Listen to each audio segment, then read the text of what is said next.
Welcome. You've come from a land of boredom, seeking respite. You've come to the right place. The key you seek is near. Now, brace yourselves. Your treasure awaits. And these boys' journeys have just begun.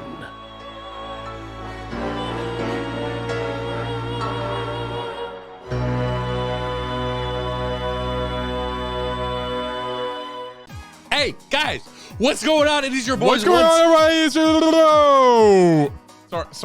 Sorry. Just. Oh, you gonna comment on the fact that I'm drinking alcohol again? No. Yeah, is it a problem? No. Is it a fucking problem? Oh, no. He might shove this thing in my eyeball if he notices it's near him. Grant, don't look at that. Look over there. Hey, What? bring your eyeball over here now. Okay. Oops. Okay. Oh. That Oh. alcohol kills. Don't drink alcohol. Don't drink alcohol. Guys, today is the week's episode Weeks, of everybody. the Player versus Player podcast. What's up, y'all? We did a bunch of shit, guys. Yeah, we did a bunch lot. of that Actually, good not. Wait, did we do a bunch of stuff? Not a whole. We did a lot of stuff together. Yeah, we did. Yes. So, guys, you're gonna hear about things like Diablo 4, Tears of the Kingdom, the Flash movie, and some other stuff. Hell yeah. So, And without further ado, let's just jump into I'm this Jacob. shit. He's Grant. Yes. Hell yeah. His last name's Boovie. Mine's Elton. Yo, don't tell him that. But It's gonna become both of us have the last name of Boovie once we're married. I was actually gonna make that joke Yeah. too. I was gonna say Yeah. not for long. We're on the same wavelength, yeah. Hey guys, we're here. Oh my gosh, what's happening? Woo! Help! All right. So, Grandma, Grandma, now, guys, shall we, Grant? I'm gonna talk about my week first this time. Oh wow, this is actually insane. Mini Grant theme. Mini Grant. I can't close a window or what is happening? All right, that's my week theme. I can't Guys. grab the top of the tab here. Guys, well, Jacob figures that out. Yeah, I'm yeah. gonna talk about my week because I only have one thing to talk about, Oh yeah. and that is Sword Art Online. Guys, Got I am the biggest Sword Oh, Art God. Online fan there is. Wow. I've watched one episode. Kirito, what do you think? Is that the main guy? Yeah. He's 12, right? Yes. You're gonna warn he's like an expert hacker, like god tier. Yeah. And he's 12. I just want to. Keep in mind. I'm I'm just saying. I mean, why wouldn't he be? Yeah, true. I mean, you know, I just want to point out how stupid people are in this anime. Like, you'd have to be Yeah. the dumbest piece of shit. Did they like, say the line, you die in the game, you die for real? Dude, like, was yeah, that and actually a thing? Yeah, it is. They legitimately say. Because here, have you seen the first episode before? No, I haven't. No. Okay, so the whole thing is like, this dude, the Sword Art Online Yeah. is coming soon. Wait, can I describe what I think it is? Oh, We go have ahead. a good summary. Absolutely. All right. You'll probably be very Okay, close, so actually. Kirito is a legacy player. Like, he's been playing the game longer than others. So that gives him, basically, then somehow he gets isekai'd in. I'm pretty sure everyone outside the game are just potatoes or just like sitting there like this. But if you like pull off the headset, they die. I don't know those details. I don't know how whatever. And then they go in there, and then everyone's like in their arena, I think. Yeah. And then somehow someone dies or someone gets shot, and then they discover you die in the game, you die for real. And then Kirito looks, and there's that one brown-haired chick, Asuna. Everyone loves her. I think that's her name, maybe. Yep. And then Kirito is 12 and knows what to do. And then slowly throughout the whole season, he'll get a harem of girls to follow him that love him and do anything for him. And then you realize Kirito is just a freaking lame main character. And while Goku is endearing, Kirito is just kind of like soulless and made to be a made for the watcher to be like, I'm him. You know what I'm saying? Yeah, right. Where like it's like a I can self-insert. put myself in Yeah. his shoes. It's like a hentai Yeah, protagonist yeah. with, you know, like no eyes or whatever. Oh, 100%. Yeah. Yeah. Was that right? I don't know if I was That right. was very close, actually. Okay. So we start off with our little friend Kirito. Yeah. Playing Playing Minecraft. Yeah, he's been playing some video games, and then he finally gets his package in, and it's the new VR headset. And here's where stupid people come into play. Okay. In order to get into the game, you have to set up what's called like a Neuralink. So you have to attach this thing to your brain. Cervix. Oh, okay. Your cervix. I don't You have to know. attach it to your inner brain. Bro, what the So frick? you don't just like put on a headset. You have to like Yeah. get this knife little stabby thing, and it goes. Oh my gosh. That's how you play the game. Wow. Would you ever do that? No. No. But apparently millions of people Oh, millions. have done it. Millions of people. They're all in. Was the world crappy like Ready Player One where they needed escape? Dude, it is literally Modern day. a copy and paste of that. Oh, Like really? the, Okay. the beginning shot is a gray city. There's like a hobo on the street going, Oh, okay. Is it gray because no one's outside? They're just all playing the game? no, it's gray because oh yeah, that was the thing for Ready Player One. No, it was kind of Yeah. just a shitty town in general because the game hadn't come out yet. Yeah. Oh, was Ready Player One post-apocalyptic? I don't remember. Dude. Fucking garbage Yeah, movie. Yeah, I've seen that twice, I think. yeah, Right. yeah. I don't know. Maybe I'm just hating on it from the stupid little things I No, didn't I like. hated it too. I just saw it twice. I think. I just happened to see it Yeah, twice. But the world is all dreary and gray. Like and that one gross. girl who's like, "You're hideous. You have a birthmark." I'm like, "That's the hottest chick ever." Like Yeah. I take her. I don't Right, know. Like, and then he's like, easy. "Let's save Sunday for the couples." It's like, what about the singles? Oh, that's you know? right. Like, what? Yeah, it's Like- like, like- couples day. Like if you're all right, like say in a post-apocalypse, whatever, yeah, post-apocalypse, whatever. I can pronounce the word. apocalyptic. Yeah, yes. Say your family died, right? You're That's right. pretty normal. And then the game gets shut down. Spend it with your loved ones. Like what? Like what? That's like dumb. Dude, yeah, you should Yeah. watch a couple episodes.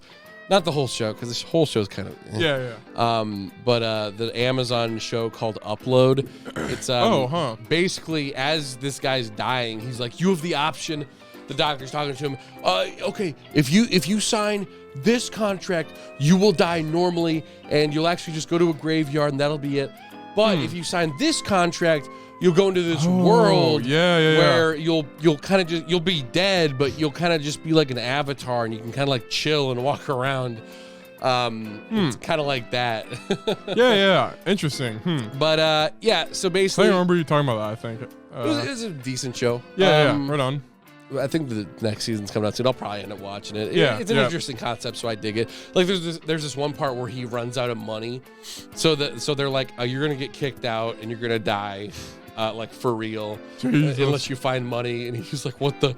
And then he's like, I'll look into cheaper mobile data options. And this guy's like, well, there's a 1 gigabyte option. Dang. And then he goes into this just white room, and it's just people that are like frozen. And he's like, how are you doing? And they're like, Yo. fine. How are you? And I'm like, oh, because it's slow. Yo, I see. Yeah. Like, Cool. I get it. Hell yeah. But yeah, so they enter the world and they have avatars. And then Yeah. basically this one guy's like, thanks for teaching me the ropes, Kirito. So Grant, you were telling me they airlift everyone into this arena. Yeah, so everyone's in this arena, and this guy dripped out in a blood cloak comes down. He explains, Oh, okay. this is my game. I made this shit. Okay. And every time, you actually can't log out. Only way you can get out is if you beat the game. You gotta beat it to win. Okay.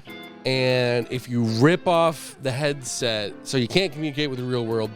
But if someone comes up to you, if your mom is like, Jacob, Yeah. Jacob. Oh, Jesus. Yeah. Jesus Christ! Yeah. And she rips off the headset. The thing that everyone put in their brains stabs their brains, Okay. and you die. So the strat to succeeding in this game Right. is to have 0 loved ones that care about you. Correct. Because there's no way to communicate with them, right? Like, Right. say I was in the game, can I type on my computer screen, Grant, don't wake me up? Or would that be like... No, your body in the real world is just, you can't move. Yeah, so dude, they would all die unless you don't have any loved ones, like actually. Right. Yeah, right. yeah. And like, even if you have like no one around you, eventually your body's just going to start smelling. Yeah. And then your neighbor's going to be like, oh, let me call the police, do like a little check or whatever that's called. Yep. On a wellness check or whatever. Yeah, wellness check. Yeah, exactly. The next thing you know, oh, get that headset off them. Dang. Yeah. Okay. Dang. So basically, then the guy is like, I will now take away your avatars, and now what you actually look like is what you will look like in the game. Oh, okay. So now, is there a bunch of ugly bastards there? Yeah, I will say there was one thing where I was like, because as all of their real forms were appearing, like the main character now, it's actually him and it's not his avatar. Wow, yeah. And Asuna looks that beautiful naturally. She's just that beautiful. Oh my gosh. But it's panning over the crowd and someone's like, wait, you're a girl? I was like, yeah. That's the only realistic part. Yeah, actually. Like, ho. Was there like a good ratio between guys and girls, or was there like 3 girls and like 90? Yeah, there were like 3 girls, and they all had that typical like anime girl, like, well, if you want me to. Oh god. Yeah. And of course they're all gorgeous. There's no like fat chicks or anything like that. Yeah, never. Yeah. So they all turn real, and then it leaves off on like, wait a minute, what about all of our bodies or whatever? And Kirito at the beginning of the anime, he got like a paper cut, so he was bleeding. And now in the game, it shows like, oh, the paper cut transferred too.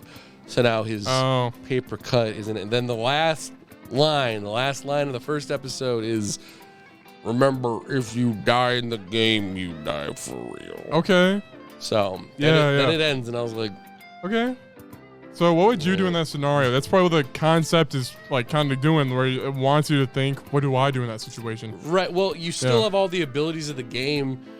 So, I mean, like, as long as I can verify with the guy, like, do I have to eat? Yeah. What all can I still do? I'd probably be chill with it. I'd just be like, all right, just play the game like I normally would. Yeah. Just can't get out of it. I'd probably freak out a little bit at first where I'm like, oh, shit, yo, Yeah. Okay, so if you die in the game, if you die in real life, say you get transported to a JRPG. Yep. I would never leave the grass area until I'm level 99, even though if it took me 5 years, 100%. I'd take forever. I would absolutely. Yeah. You even gonna risk that? yeah, literally. Yeah, I'd be grinding like the freaking slimes. Yeah. On Dragon Quest, it's like forever. Dude, most definitely. Like another day, another hour. Yeah, no, I'd give a good like year. Yeah. Of just doing that, getting to know people, maybe make a little connections group. with the town. And it's like, all right, now that we're all leveled up, let's go beat the game. Yeah. Because there's like 100 levels or whatever. Yeah. But it's like no one gets to level 100, and I'm like, all right. Yeah. And then once you get to like the final boss, you'll have all the items you didn't need because you're over leveled, and you spam that, and you're good. And I noticed when I was looking for the anime on Hulu that it's separated. Like there's Sword Art Online. Yep. And then it's not season 1, season 2. The next one is called Sword Art Online 2. Okay. So that makes me think that there's a second game. Interesting. But why would you play a second game? Like, why would you, once I'm out, why would I? Unless Hulu just does it weird. Yeah.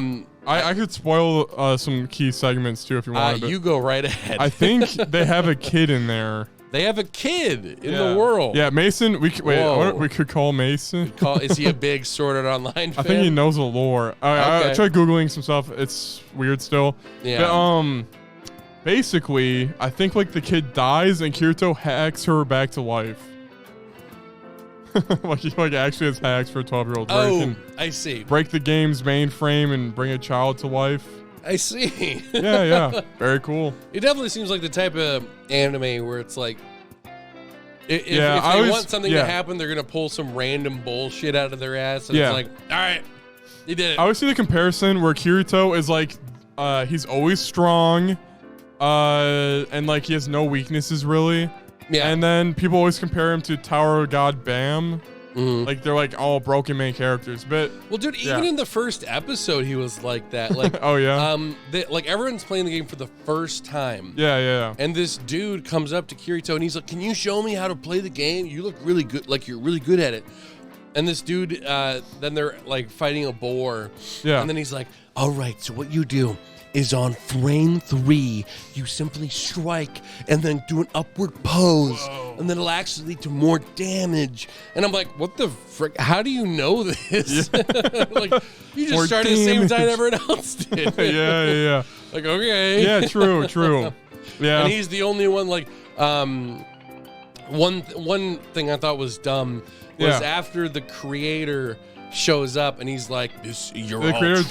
dies. I always feel like the creator dies in those types of things. Like Westworld is kind of like that. I think I might have misheard this. I wasn't really paying attention to this part. Yeah. But they were giving backstory to the creator, and I think it did say he was like working on it and then he died while making it. Oh, so okay. this is like his subconscious in the game or something. That's my plan. It's always that. Yeah, this was I've done my big move. I alted 5 years ago.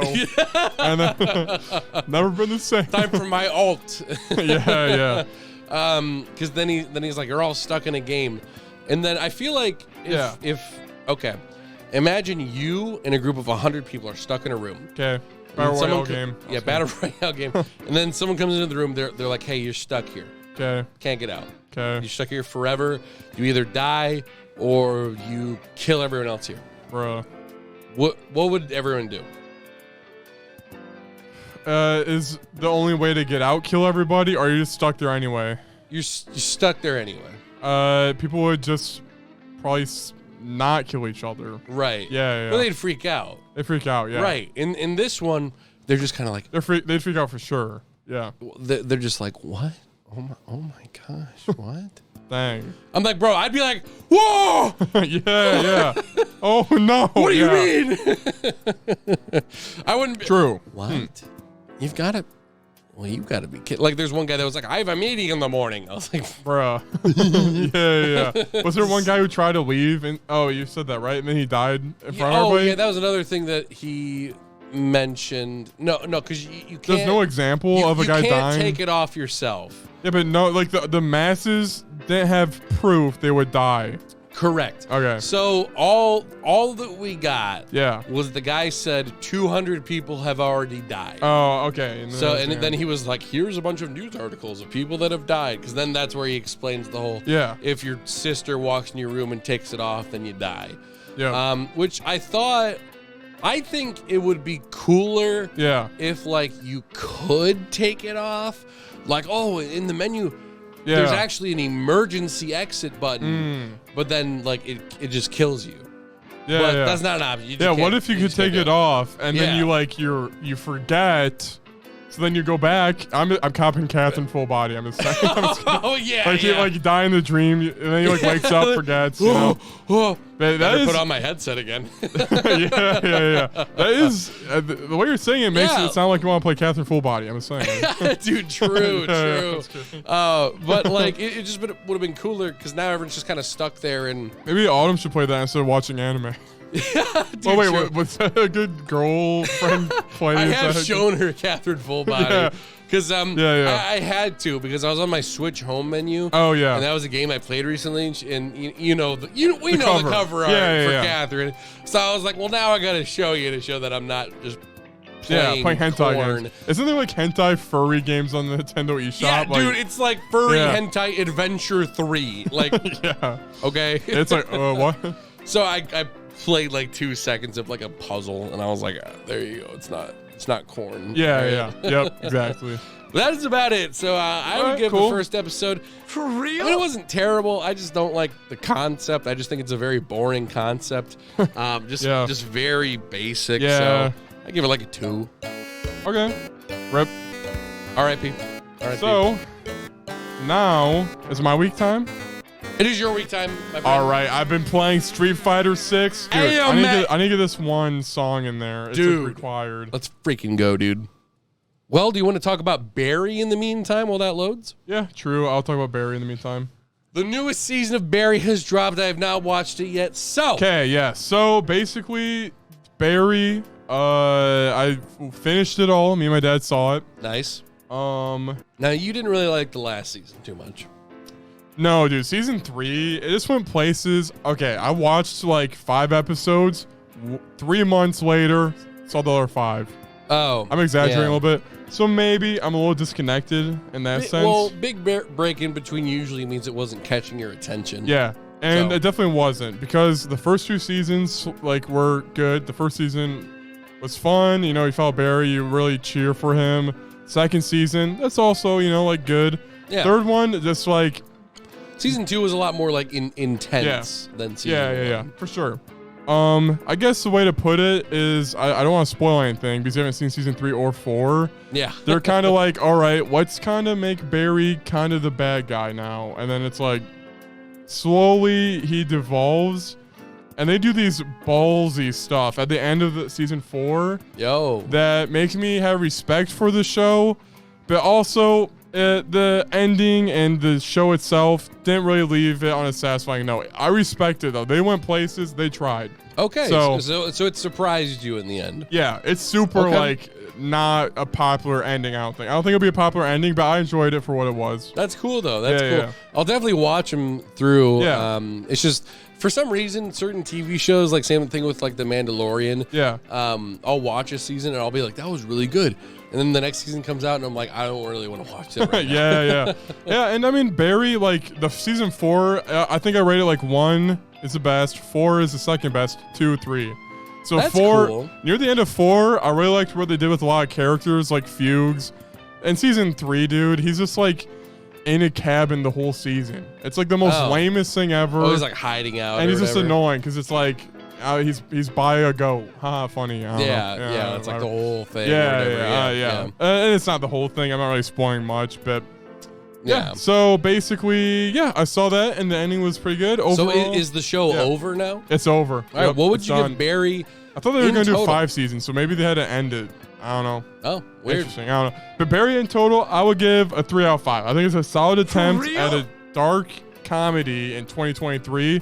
This is the most TV show type of, you know, like Sopranos and shows like that, where it's like the show's ascended above normal TV. Yeah, definitely. This was like, I think Bill Hader or David Hader. No, Bill Hader. Bill Hader. Yeah. I think he gave it like a really good shot. He just didn't reach it all the way to like, you know. Yeah. He didn't hit the Yeah. legendary status, but he made an attempt, and I respect it. I definitely think Bill Hader is the Yeah. best part of the show for sure. So Yep. it's good that he makes that close to the impact by the end of it. So Yeah, yep. that's pretty cool then. Yeah, so hell yeah. And then secondly, I'm reading the Joker comic, dude. Now is it just called The Joker? Yeah. Okay. So you think, oh, it's Joker or it's Batman, but it's actually focuses on Jim Gordon like the whole time. Yeah. And he's tasked with killing the Joker, who like killed half of Arkham Asylum or whatever. Yo. Okay. And this comic is like legendary because it's a comic where the art style I vibe with. Jim Gordon, it's like well written.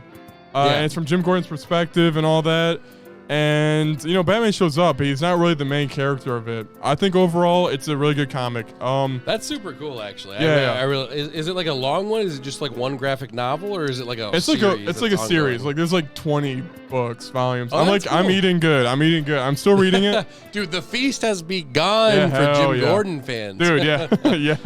Yeah, I think this came out in like 2021 or something. Yeah. 1 second. See, I Yeah. think that's what makes Batman's stories so likable. Yeah. Is it's a much simpler approach, even from like different characters' freaking perspectives. Like whether it's Robin, Alfred, freaking Jim Gordon, or any of them, Yep. they'll have unique perspectives on it. So I agree. It's Yeah. cool that this And one focuses on that. And like Jim Gordon's given the task to kill Joker. Yeah. And Jim asks Batman for help, and Batman's like, Oracle, punch that in. And that's Barbara Gordon's Oracle, I guess. Yeah. And then Jim, he's like, are you gonna kill Joker? What are you gonna do? And Jim's like, and then he's like, Batman's like, sus. And then Jim's like, I know Oracle's Barbara Gordon. And then Batman and her are like, what? And then Jim leaves, and he's like, okay, that was my ace up my sleeve. Yeah. You know, like, that's my one card I can use. Yeah. And it was just cool because, I don't know, Jim Gordon, from his perspective, it's cool. And it's also following Killing Joker or whatever that one. Where Oh, he's the trying Killing Joke. Oh, yeah, yeah. It's like a sequel. It's a to that sequel one. basically. Because then like cool. he wants. Oh, my camera died again. I think. Oh, something. is the cable kind of sus? I'm reading the Jim Gordon comic. It's pretty good. Dude, hell yeah. How close are you to being done with it? I think I'm on like issue 7. There's like 20. Okay, you got a bit to go. Well, Yeah, I got a bit, and it's like dabbling with like Bane's daughter and all that. And then there's like a Oh. new Batgirl I never even realized was a thing. Oh. Can't name drop her though. I don't remember her.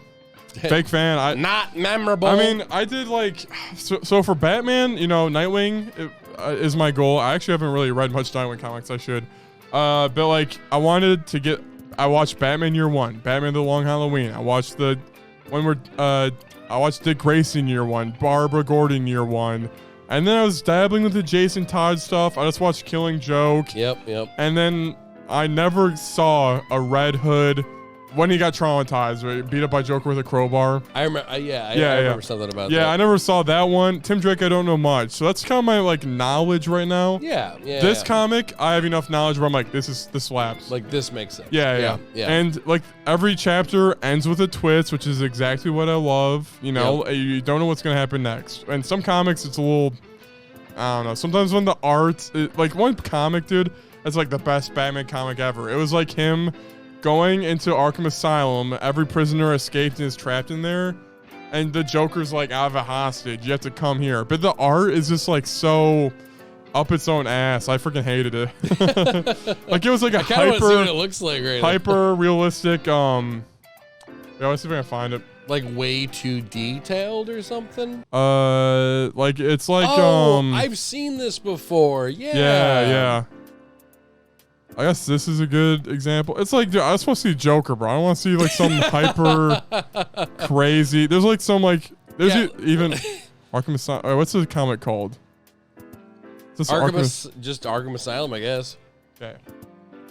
Dude, yeah, no, I hate that. Like this. Like, dude, what am I even looking at here? You know? Right. Like it's just sort of like horror bait, you know? Yeah. Like, all right, it's scary, yeah, but I don't care. I want to get nightmares when I read comics, bro. I just want to fucking watch Batman take down a guy. I'm not trying to piss myself right now, bro. I'm not. Yeah. Like, come on. I just want some Jack Nicholson Joker. Yeah, Give me some of that. and then I kind of had that thing that I assume every DC fan has, where I kind of like glanced over at Marvel. I'm like, Marvel does have Wolverine.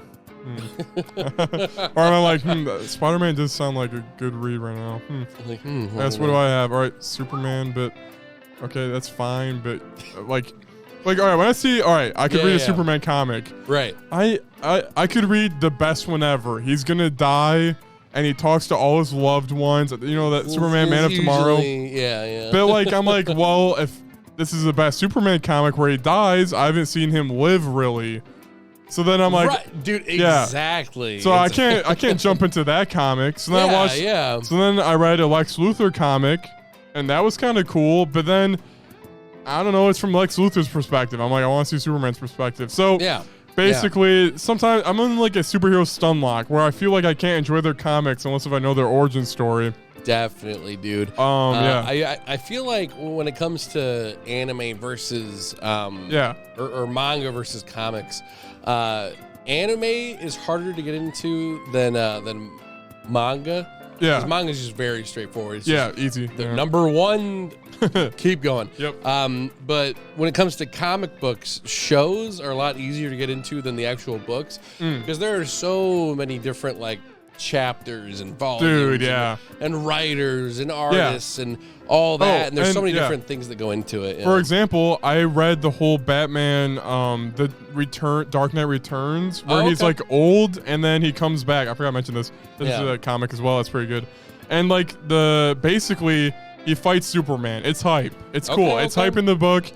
It's like the Justice League shattered, and then Ollie, Green Arrow. Okay. He shows up, his arm's missing. He's like, fuck Superman. I freaking hated that he saved my life and cut my arm off. I'm like, what?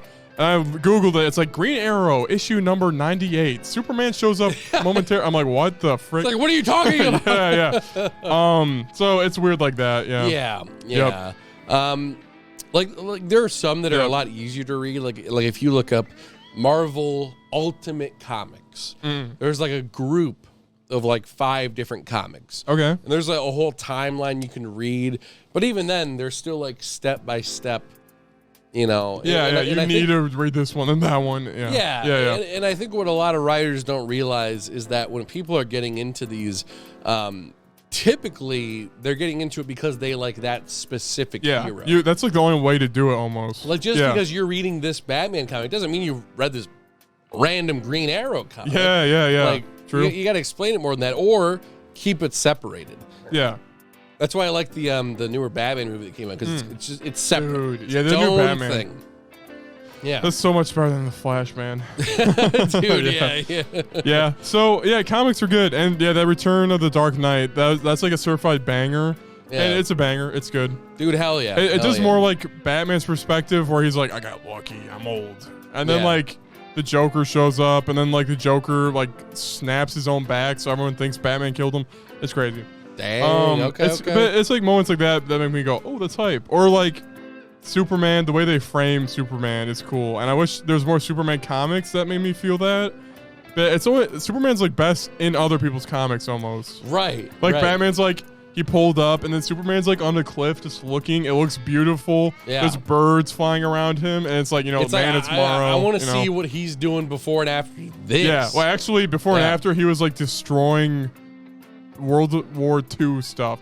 Oh. Dude, all right, this comic slapped, dude, because all right, like it was World War II was happening or some shite. Yep. Superman's fighting for America. The Justice League is broken up.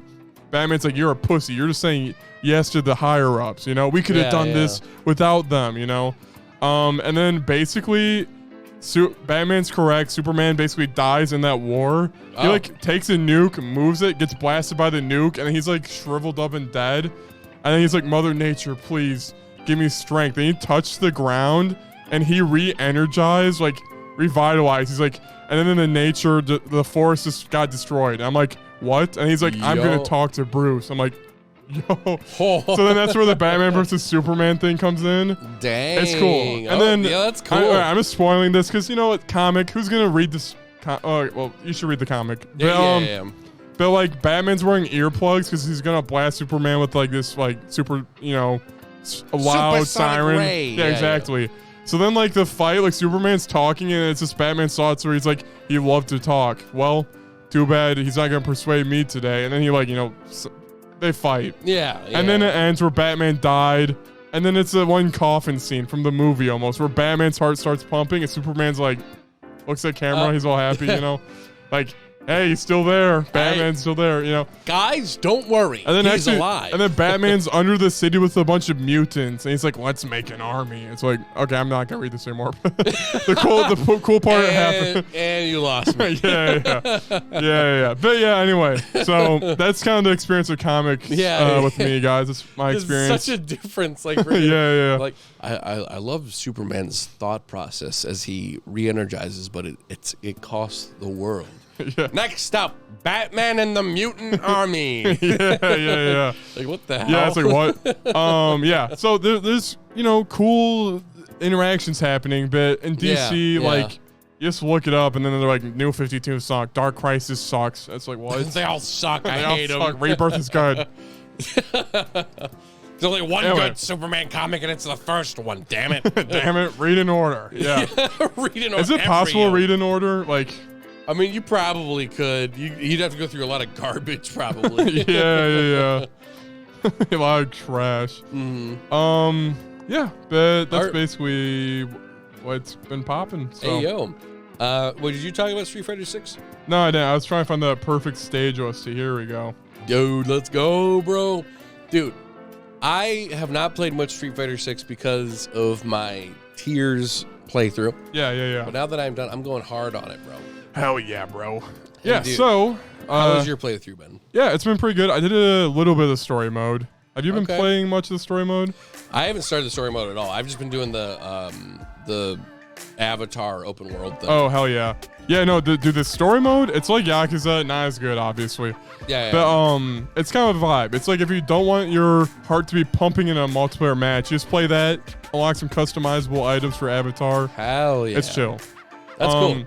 Street Fighter 6 overall, though, it's like God's here. Like, these other fighting games are coming out, Tekken 8, Mortal Kombat 1. They need to learn the from new it. generation. Yeah, we'll see. Because Mortal Kombat 1 looks the same. This game has a new aesthetic, you know. It's completely different. Yeah. I like how Street Fighter always reinvents itself for every game. Like, if you see a screenshot of Mortal Kombat 11 and Mortal Kombat like 10 and 1, and I was like, pick out each one. You'd have a hard time picking out each one. Yeah, it's true. And maybe same with Tekken. I don't know. I haven't played nearly as much of that one. Tekken 7 came out in 2017, bro.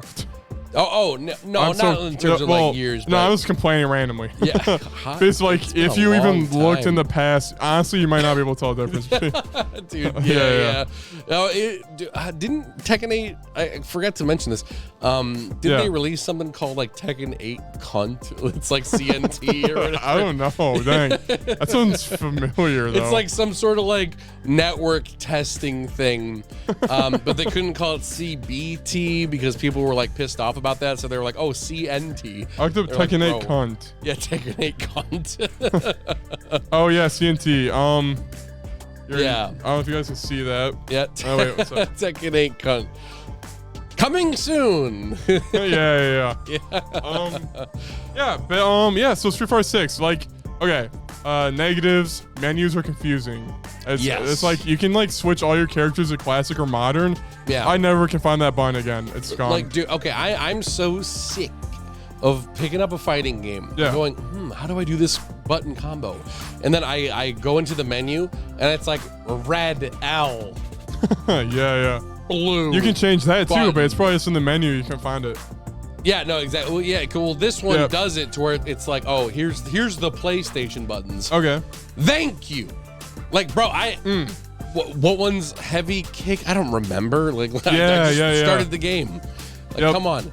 But yeah, dude, it's freaking confusing. It's like there's like 10 menus, and then there's like 11 sub menus, and it's crazy. Going between those, I'm like, insane. holy crap. Yeah, and also another negative, the arcade stories are okay. They're not the best. They're pretty short, and it's kind of fun. You can match make while playing them. Oh. The endings, though, I don't know if you saw Donkey's video, but I agree with him. Where like the endings were satisfying in Street Fighter 2.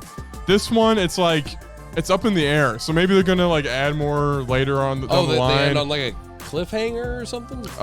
It's just like Jamie and Luke end with them becoming friends. Oh, is that satisfying? I mean, I thought they were friends right when I started the game. You know, right. But then I just learned their. I mean, I saw they made Chipotle together. Like I assumed. Yeah, dude, Luke is such a bro. yeah. But yeah, the character designs are like really good. Everyone, their idol animations are clearly like they're bursting with personality. Dude. The gameplay itself, the drive meter is like it's an awesome addition. It's like, you know, you have to manage your bar. It's interesting. Yeah. Like Drive Impact is a fun, like, hit this button, see how it works. And then the combo routes in this game are insane too, because you can spend your meter, do a longer combo, more damage, all that. Yo, okay. Yeah, so you probably didn't get much into the drive parry. I haven't done too much of that stuff. Yeah. Yeah. Right now I'm like silver, so I'm pretty bad at it too, you know, all things considered. But I'm playing Jamie. I think he's the coolest style in the game. A lot of people think he sucks, but I think he's good. The music slaps. There's some themes that are sort of like meh. Like Marissa's theme is not it's great. Okay, it's alright. It's bad. This theme is my favorite one though. Like, dude, this one is okay. This is in between rounds, so it's like, okay, pop off. Yeah. But yeah, so the presentation, the stage, the music, and the fact you can literally rematch so fast. Like Tekken 7, it's like, here comes a mighty challenger. It's like, it takes like 10 minutes between every match. This game, you play, you look at the clock, 3 hours pass. Dude, you know? when we were playing, it was like match after match, quick. And dude, like those extra mini games or whatever, I don't know if you did too much more of those. Oh, I didn't do that. No, those are so fun, dude. Hell yeah. The freaking bowl run, like all of a sudden, like, jump! Jesus. Freaking bowl coming out of nowhere. What were some of the other ones? Like random status like effects. Mega Man enemies show up. Oh, yeah. There's a lot of content, and there's like the destroy the car in the arcade version. Yeah. World Tour, there's a lot of single player content, which fighting games never care about, like at all. Yep. Like Guilty Gear Story was just a 5-hour long cutscene. Do you know that? Oh yeah. Yeah. Wait, like you actually didn't play? No, you actually didn't play. You can watch it on YouTube. What? Yeah. But me, I was like, there might be achievements, so I watched it in my game. But it's all no achievements. Yeah, no. I watched the whole thing a bit. Yeah. No, I mean, if you like the story, then that's good. Yeah, it was good. It was good. Yeah. But no, this game, it's just like you play it and it's so good, and the matchmaking, it's so like it has the best hub in any fighting game ever. Like you run around, talk to people. If you say F it, I don't want to do that. You can just like load up training mode, queue, or just like queue in the main menu. Queue when you're doing arcade mode. You can do when you're combo trials. Like you can do whatever and queue for multiplayer other than single player. But. Dude, and the fact that you can walk up to like a guy at a fry stand and you can be like, hey, do you have any of these hands? Just like beat the shit up. Yeah. So good. And also, this game is polished in the sense where I'm playing on the controller, single player. Then I'm like, I'm going to battle that guy. I whip out my fight stick flawlessly. No issue with the controllers, right? Because sometimes it's a little AIDS, with like, I'll disconnect this. Right. Yeah. I'm impressed. Like they released it where it can successfully work like that. I gotta see what your avatar looks like. Is it like cursed? It's not cursed. Or is it like, okay, you just made. It's me in Street Fighter. I went weird with eyeballs, and I'm trying to get cool customized avatar items, but it costs money. I'm kind of getting a money grind right now. I need more money. Need more money. Yeah, dude, that's freaking dope so far. Yeah, it's cool. And dude, I don't know, it's just so much fun to play. It's good. Yeah, hell yeah, dude, hell yeah. Yeah. So what do you think? Who do you think you're gonna main? Dude, what's his name? The what's the old guy's name with the staff? JP. Yeah, JP. Yeah, JP's my boy. All right, here's the theme song. Marissa, I don't know if I like her song. Okay. So this is like an example of a bad song, I think. Well, actually, I never really listened to it. Like sitting down, listen to it. Yeah. Okay. Here we go. Yeah. The character popularity is interesting to listen to or look at too, because Dawson's like the least popular. Yeah, I can see that. I kind of forgot he was in the game. I feel like it's like welcome to Home Depot, like that. Dude, yeah. This kind of sounds like a Rocket League song. Yeah. See, that's where I'm like the stage theme, like that one stage theme we just listened to. That slaps. Yeah, that slaps. Yeah. Yeah, I don't think this one's bad. It's just kind of mid. Yeah, true. Like, I'm definitely not bumping into this in the car, though. Especially with that. Dude, this one is my favorite because it's Jamie's. Jamie has so much style, and his theme is like the best. Dude, hell yeah. Oh, yo, dude, I know this one. Yeah. Dude, this is like Jet Set Radio all the way. Oh, hell yeah. I didn't think about that, but yeah, it's true.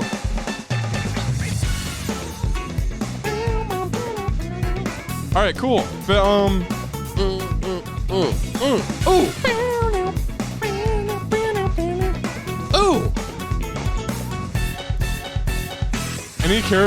Any characters you want to see in this Street Fighter 6, like for DLC?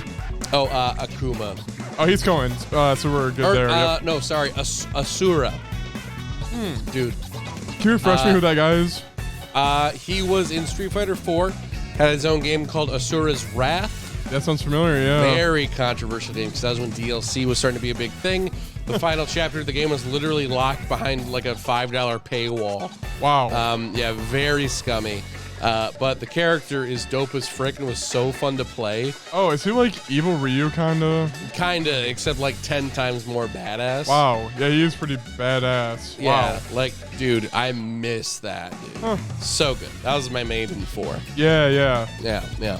Huh, but, cool. Yeah, I mean, who are you waiting for? Oh, not Akuma. I could really use some like Street Fighter 4 characters. Wait a minute, is Rashid in the game? Oh, he's DLC. He's DLC, too. Yeah. Would Guy be interesting? Probably not, no. Yeah. For Justin's sake, I think Justin wants Guy, but Cody, is Cody cool? He became a mayor. Oh, Dan. Dan. All right, Dan actually, yeah. Dude, 100%. Dan would be cool. Maybe Q. You know that one guy in Street Fighter 3? Oh yeah. He's like mysterious or something. Yep. That'd be cool. It's actually Street Fighter characters. I'm not like a huge like this guy. I'm not like a big buff on the characters. What about no. the one fat guy from 4 who's like huge? Oh, like the bald guy. No, I'm talking about like Hugo. I think his name's Hugo. Like actually, he's just huge. Oh, just that. Yeah. Yeah, that'd be cool. That'd be kind of cool. Yeah. Oh, dude, Abigail though? No, get him out here. Street Fighter 5. Get the frick out! Dude, Abigail's scary, dude. Dude, I really hate Abigail. Oh no, I can't do that. Dude, no. I can't play him. Like, nah. But yeah, so. Please don't bring that one. I forget her name. The Egyptian girl. I can't play her. Manat or Manan? Mana, something With like the that. ball, right? Yeah, Yeah. So freaking complicated. Yeah, she's cool though. All right, She's anyway. cool. I like her design. So yeah, so that's basically it for my week though. Dude, heck yeah. Next Other up. than that, we have one thing for Team Attack. Yeah, we played Diablo 4, Grant. And Grant, Diablo. Diablo 4. What were you expecting going in, and what did you leave Diablo 4 My going? expectations going in. Yeah. Is I didn't really have any. I was just kind of like, I saw some of the cutscenes online, and I was like, that looks kind of cool. Yep. Like I just watched the one where it was the chick like stabbing the priest, and she was like smiling or whatever. I was like, damn. yeah. That was crazy. So I watched that, and I heard that the story was really good, so that's why I was like, yeah, I'll get it. Yeah. I didn't really know what to expect gameplay wise. I've never played a Diablo game before, like ever, never have I ever. Yep. So didn't really expect much going into that. Going into it, I really enjoyed it. I thought it was really fun. It definitely is one of those like mindless sort of like turn it on for a bit, do some grinding. Yep. But it's fun grinding. It's fun grinding. It's fun. Yeah. It's fun. Like it's it's good. satisfying. Yeah. Killing the creatures and.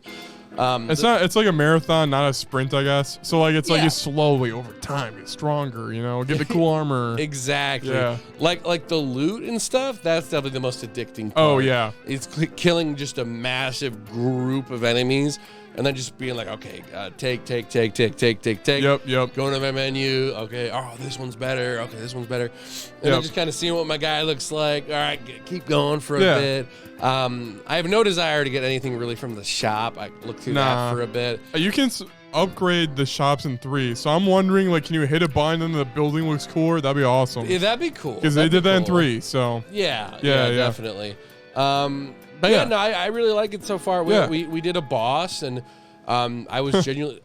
I guess my biggest fear going into it is that the closest game that I could relate it to that I've played is like Skylanders. Weirdly enough. Yeah. Which is also an Activision Blizzard game. Okay. Yeah. But it's actually very similar now that I think about it. Which Skylander? Like game. all of them. All of them. Interesting. Because they're all top down. And you have a sort of an open world-ish place that you go through, and you have certain moves that you unlock. But instead of caves everywhere, we run across doors where you have to put a toy down to unlock it, right? Yes. Okay, so that's more basically, then it's the same thing then. Yeah, like the exact same thing after that point. Interesting. So that was sort of my big fear is that like in those games, when you're fighting someone, it doesn't feel nearly as satisfying. There's not loot, there's gold because there's no customization. Okay. Aside from your move set. So you get a bunch of gold, and it's like, okay, this move costs 1,000 gold. This one costs 2,000 gold and all that. This one is just a lot more interesting because it's just so much more customizable. Agreed. So I really enjoyed. Yeah, and we struggled with that boss, and I like respect my dude, and we actually like destroyed that boss after that. It definitely has that that perfect setup to where it's like, okay, we're getting our ass kicked. Let's go back to the town. Yep. I'm gonna level up real quick. Let's sell some stuff, buy some better equipment. And the town, honestly, the fact you can teleport and then like go back to where you were, that was pretty good. That was good. Yeah. Like if we had to walk all the way back. That would be bad. I would have been like I don't want to play anymore. Supposedly, once we get done with all 3 objectives, we get a horse. Just saying. Oh, okay, so you can just kind of go faster. Yeah, I dig that. Yeah. But yeah, that's about it for so me, far. I like, really like it. I didn't know much about how the story operated, and I was surprised with like the really honestly gorgeous cutscenes in it, Yeah. and like there's like twists in there, and I honestly like the demons are scary to me, like Lilith. For Dude. opening cutscene, and then like with the church, it's just like holy shit, you know? Dude, it goes crazy, Yeah, dude. it's yeah. crazy detailed and all that. It's like, Yep, yeah, yep. it's cool, Like that beginning cutscene is detailed as piss, dude. Yeah. I would watch a whole movie of that. dude. Yeah, That was seriously. cool. That was cool. And then like this, the like, I honestly was like, oh, you're drinking with the townspeople, and then you pass out and you are on a cart. Yeah, and you're like, yeah. okay, oh, hold up, what? And then yeah. Like everything in the story is just really interesting. Yeah, I agree. Yeah. Yeah. Yeah, like I said, you said maybe it's can get a little old maybe. I find when I like reassign skills, then like, you know, I change the way I attack primarily. Yeah. That kind of switches it up, but Yeah, like another one of the fears that I had was Yeah. I played a druid. Oh yeah. And his main attack that I got was he turns into it's pretty much just a bear. They Yeah. say it's a werewolf, but it's like it's just It's a bear. actually a bear, yeah. So you turn into a bear, and then you do like a swipe attack. And then I got two other attacks. One was like a little rock I shoot. Yep. And one was like an electric sword attack. Oh, yeah. And I was worried that like it's like okay, because another thing in Skylanders is like okay, there's one move that's actually worth using. And then the rest are kind of just like, why would I do that? Yeah. But no, and it was that way for a little bit. Once I leveled those up a little bit more, Yeah. it was actually sort of like a toss up. Like I was during the final boss. If I was low on health, I would step back a bit, use my little rock move. And, Oh, yeah. So that way I don't get hurt as much. So that way I can focus on dodging when I need to. Yeah. Or if I have a lot of health, I can go in and just like smack him with the bear. Hell yeah. Or if there's a group of them, I use the electric sword. They all have like different aspects to it, so it's not just like damage buff. So I really like how much there is to it in general. Agreed. Yeah. I wonder what the post game to this game looks like. Like, you know, Yeah, if it's like definitely. awesome or whatever. But yeah, so hopefully there's far, a lot to yeah. go Hopefully, into. I'm liking it. Well, yeah. Right now, I'm liking it a lot. So Yeah. I can't really give it like a definitive rating right now No, for yeah. sure, but Yep. it's definitely it's a W so far. The, It's a like W. visually, it looks beautiful. So that's a Yeah, it's huge plus for it, gorgeous. It's honestly. gorgeous. Yeah. Yeah. Oh, you had the issue with it being blurry for a bit. Yeah, but- I had an issue where like my game was stuttering, which my PC is 5 years old, but Well, I did have that issue on my Xbox too, and that's Oh. just like normal. It was only during cutscenes though. Like there was Okay. one point where Lilith walked past this guy in a hood, and his hood was like, just like, yeah. oh, Like, okay. yeah, like freaking tomato sauce. I don't know why I said that, but yeah, just little things like that. Yeah, so it's yeah. not like game breaking, but little things that you notice where it's like, that Yeah. could Yeah, patch it yeah. up, whatever. So Yep. Yeah. Yeah. Hell yeah. So, all right. Next up, we shall do a gentleman discussion. guys, you want, next up we have the gentleman you want discuss. the blues in the Velvet Room theme in the back? Now let's do a different one. Let's do, because we'll do the Flash first. Let's do like, Flash OST. I was gonna- yeah. Well, is there a Flash TV show? Just do like an instrumental or something. Something kind of superhero-y.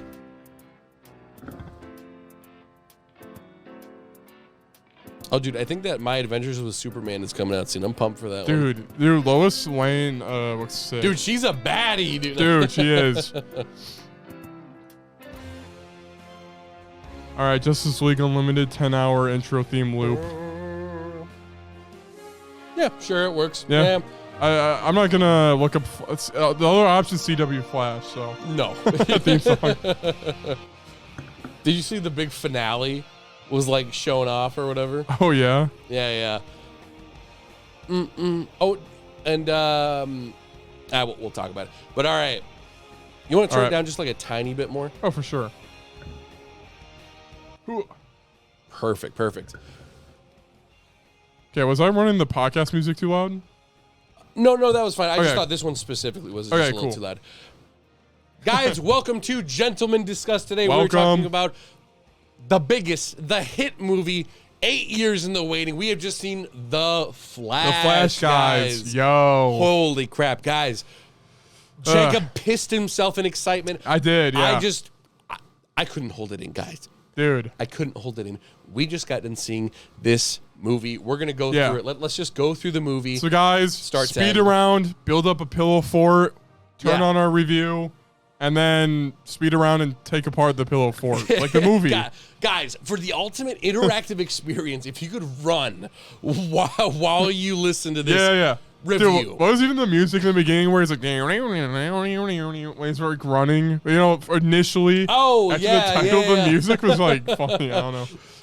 like the funky music, dude. Okay. So how do we dissect this movie? Okay, overall, let's just jump into it. Okay, first off, what did you expect going into? How did you think that you? I expected it to be way worse. I agree. Yeah, I agree. I went into this thinking that this was going to be trash, some garbage. yeah. Not to hate any of you Flash lovers out there. I like Flash as much as the next person. I like, if I want to get around in Lego Gotham, I'm picking Flash. You know, he's the go-to. He is a go-to. Yeah, I'm more of a Quicksilver guy. No, I'm just kidding. Like said, no one ever fucking. Right. Yeah. I'm the sole member in the Quicksilver fan club, dude. Okay, so I'm kind of disappointed in the main three heroes was Batman, Supergirl, Flash. I was really hoping there's a fourth or something like that. Oh, you know? like a surprise little intro. Like, so Wonder Woman shows up. I thought that was going to be like. Yeah, she did show up in there, dude. And then the lasso of truth, and Batman's like, "Oh, I'm dressed up because of my parents dying, and it messed with my ego. I have a big ego. Oh my gosh, I'm touching the lasso of truth. That was cool. So stupid. I hated it. Yeah. But okay, initially the movie comes off as funny, and it also does this like thing where it's funny and bizarre humor. Yeah. Like babies falling from a skyscraper. Barry being struck by lightning, his tooth falling out of his mouth into his other alternate timeline Flash's mouth, where his tooth pops out and falls in his mouth. There's like teeth falling everywhere. It's like, what? Yeah. It's funny though, kind of, but also like, it's sort of like the funny haha random, I guess. Yeah. Typical Rick and Morty watcher, as we learned in the first Justice League movie. Remember, he was watching some Rick and Morty. Yeah, Zack Snyder cut, right? But dude, you already know. Oh yeah. But let's just go through a little bit of the story. I think that the first 30 minutes of this film is perfect. I agree. Perfect. Act 1 is good. It's Act really 1 good. is so glorious. Yeah, I agree. Yep. Everything from the they jabate you with the title card. Yeah. I thought that part's funny. I thought that was really funny. Yep. Like he's about to start running, and then the Flash logo begins to pop up, and then these girls come over, and they're like, hey, and then it like interrupts it. Yep. And he's like, can you throw me a candy bar? And then he starts to run again because Bruce called him. Yep. And then the candy bar like gets thrown at him. It's quirky. It hits him in the head, and it's funny. Yeah. And I want to make one thing clear. Yeah. I'm by no means against humor. I love humor in my movies. Nothing wrong with it. Oh yeah. But there were definitely a few moments in this film where I kind of like, not physically, but I kind of rolled my eyes in the back of my head where I was like, oh, it's kind of stupid. Yeah. But the humor was pretty decent throughout. Yeah, speaking of humor, there's like an apartment scene where a guy has like a tattoo of a guy. Was someone in our audience like, ew? Yeah, yeah. This guy like lifts up his leg and this guy going, ew. Yeah, that's funny. But yeah. The funny part is like Ezra Miller. He's playing Barry Allen, who's famously the funny Justice League character, right? I mean, he's comedic relief, kind of almost. He's the Spider-Man of the Justice League. Yeah. He's the quirky kid who doesn't know what he's doing. Yeah, that sort of thing. Yeah, so. And Ezra Miller got that across. It's just like okay, Ezra Miller meets his younger self, and he's like super cringy. But what'd you think of the younger self going like like that? Like sometimes that was annoying. Oh yeah, no, definitely. Yep. Yeah. You know, honestly, in terms of Ezra Miller, as an actor, I'm trying to figure out how to approach that. Yeah. I genuinely think he was probably the best actor in the film. Okay. Yep. Like I don't like Ezra Miller like as a person, obviously. No, yeah. But I thought he did a really good job for. I mean. Yeah, it was a big part. You had to do two different roles. to play yourself like two different times with different-ish personalities. Yeah. Yep. I mean, it's impressive. It's impressive, yeah. Yeah, like it's a lot harder to do. Yeah. When it comes to projects like this, because I mean, I wonder how they did it. Like they probably just had like a body double there. I would imagine that would like read off the lines that he would do later on. Yeah. And then it's like, okay, I'll do these lines. Then later on, we'll swap spots, and then I'll do those lines. Yeah. Something like that. So I thought that was pretty good overall. I mean, would you agree? Do you think that? Yeah, he was I thought probably the Ezra best? Miller did good. Yeah, I mean, There were definitely some bad parts where I was like, okay. yeah, there's some weird parts, but maybe that's just the writing. Cause like when he's like, "I love you, Mom," it's like, okay. Oh, dude, absolutely, Like, absolutely. The first time he shouldn't have been like that, but anyway, whatever. Yeah, dude. So- Not to like skip all the way to the do it. end. Yeah. But I want to talk about the part where he goes back to like fix things, and he goes up to his mom and like talks to her or whatever. That part was definitely kind of really weird. Dude. Yeah, to it was me. weird. She like hugged him because he's having a bad day. I'm like, dude, Yeah, no like one's gonna do that. I don't know. Okay, like I'm not a mom, right? Yeah. But like, let's say that I'm a mom in a grocery store and I see this hooded figure. Yeah, Ezra Miller. I see Ezra Miller in a hood coming up to me. It's like, oh, sorry, I really like that cereal. I wouldn't be like, yeah, I agree. Yeah. Like that, yeah. Right? yeah. I'd be like, yeah, same, yeah. like, she was definitely. I mean, you could say that, like, oh, maybe she saw her son, like, in him or something. But I don't know. It was still weird. Yeah, to yeah. me. It's weird. Yeah, no. And, all right, now to bring it back to the beginning, we're done with that. Yeah, no, we can go back to the Yeah, beginning. now I'm going to that was hyper-focus on my own point. Yep. All right, the whole bit is Flash needs a sandwich. The guy makes it slow, and then the Flash has to go on a mission. So he goes to the bathroom, does a mission, which is like 10 minutes. Yep. And he's constantly, like, not in the Speed Force, like, looking around. And like, Oh, yeah. And then he comes back in the bathroom and the sandwich is like, boom, hey, here you go. I'm like, Was that fast enough for yeah, you? yeah. He's like all sassy. I'm like, dude, that's not how that works, really. Though he did a whole, Right. He did a Justice League mission in that time. Like, it's not like, I saved the world. Then go back to my sandwich shop. It's like he was like, I don't know, dude. You know what? Yeah. I think what would have made that better, now that you say that. Yeah. Okay, I get it because you want to throw it in. I do like. I do like it. I like it. I like how I like concept. this segment. Yeah. But it doesn't make sense. What I like is how they're still like, hey, we haven't forgotten about the Justice League. They're still there. Because I thought at this point they had kind of like retconned the Justice League. They're like, don't even worry about that. Don't even worry about it. Yeah. But it was cool that they were like, oh, they're still there. Superman's over there doing something. Yep.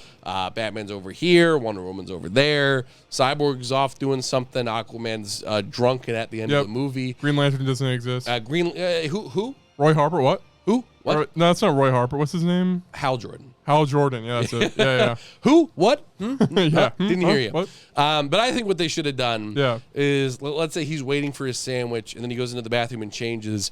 But he doesn't have super hearing. Well, but I'm just thinking yeah. like maybe he like zips around, it plays some freaking 90s song, and it's just him doing like Yeah. little things. Well, like, if he was in there's the- a cat in yeah. a tree and he saves a cat. Yeah, There's exactly. a kid's bike gets stolen, he saves that.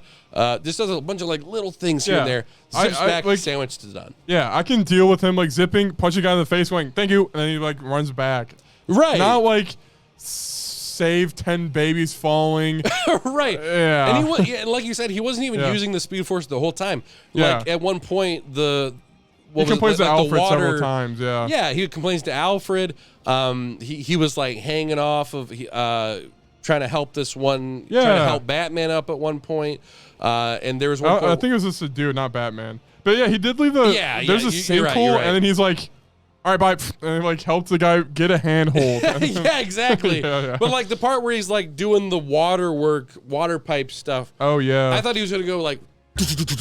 Yeah. But he was just like, let me just put this over here, put this over here. Yeah. I'm like, this is not a Flash move. yeah. Like, No. my boy's wasting time. Dude. Yeah. See, if I was Flash, I'd be stressed and I'd be like, bro, my sandwich is probably done by now. Yeah. Probably just threw it out. Guy just ate my sandwich. yeah. Yeah. So yeah, Act 1 was awesome. Act 2, it goes into the past. Like, oh, Flash's mom died and his dad got the blame for the murder. Yeah, we learned a little bit more about the dad. Was it and the mom wrongfully though? I don't situation. know. We never really. Dude, okay, this is what pissed me off because it's like the mom and dad have a cute little moment. Then she's like, "Go get the tomatoes," and he's like, "Okay."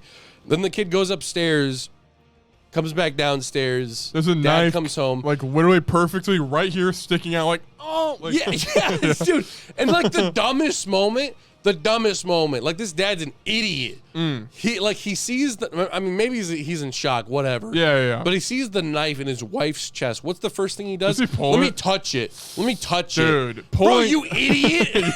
It's like blood loss. Oh my god. Yeah, he's like, have you seen like the bag where you puncture a bag full of water and then you keep the thing in there? Yeah, and then you pull it out. Like stays. Yeah. But he's like touching. He's like, go call 911. And then Barry runs out the house.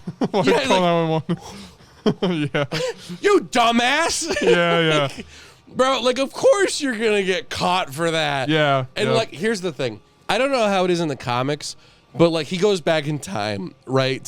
He's like, the whole reason that my dad was blamed was because, like, this wouldn't have happened if he didn't have to go get the tomatoes. Yeah. Yep. Okay. So I thought what was going to happen is that he was going to go back in time and, like, stop whoever killed his mom. Yeah. But we don't do that. He goes back in time and he's like, "Oh, I'll put the tomatoes in her cart." And I'm like, okay, that's fine, no problem with that. Yeah, sure, yeah. whatever.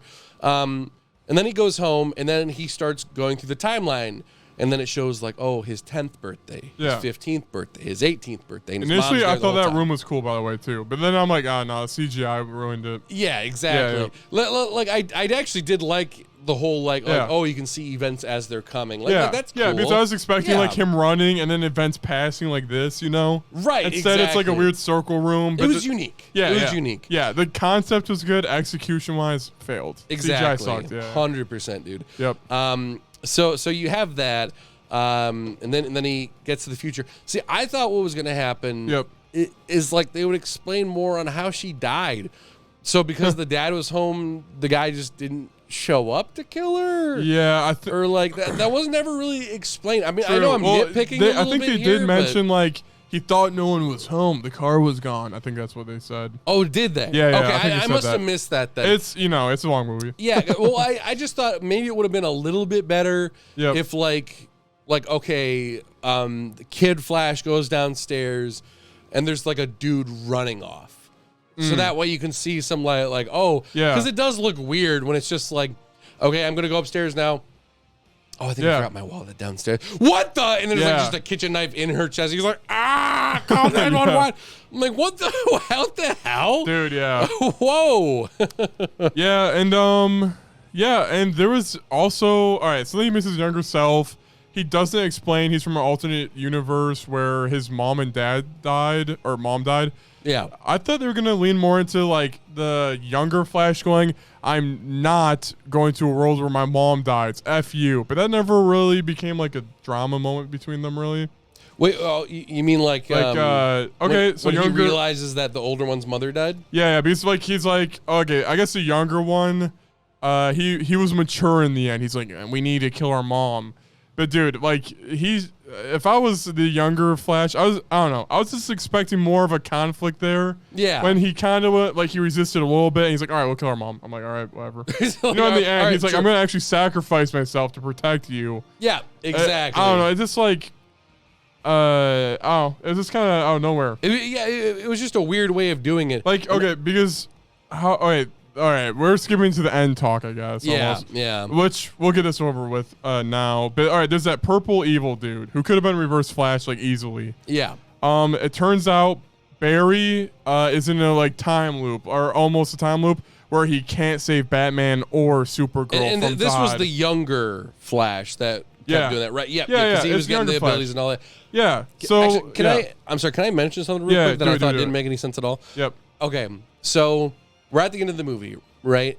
And basically we realize that Flash can't do anything. No matter what he does, he can't save Batman and Supergirl from dying. One, I think that's a load of bullshit because, like, if I was there, dude, I feel like, because based Yeah. off of how old he is, it's been like 50 years. 50 years of trying again and again and again and again and again.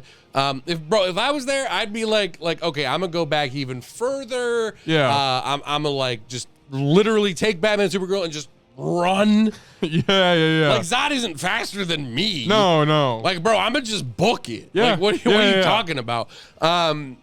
So I can do that, but here's the thing. Yeah. Then Batman basically tells him at one point, and it's alluded to that you can't change that past because it has to happen. Yep. It's a canon event. Canon event, if you will. Yeah. So why then was he able to save his mom? Yeah. And then But he like can't 20 save years Batman? passed or whatever. Yeah. Right. Yeah. Like, so he can save his mom just by putting some tomatoes in a basket, but he can't save Batman and Supergirl no matter what happens? Like that made no sense to me. Yeah. It's like you're breaking your own rules. Like, or no, you're literally making a rule halfway through that doesn't make sense for the first hour. Yeah. It's true. To me, that just didn't make any sense. No, yeah, So it doesn't. Yeah. Yeah. But- It's just so it's like weird plot contrivance. Is that what it's called? I don't know. Something It's like that. just yeah. messed up. Yeah. And I don't know. The point I was making was really complicated, but I thought younger Barry was just persuaded super fast. Like if there's a purple dude who spent Yeah. 50 years trying to find a solution, wasn't younger Flash on that path as well?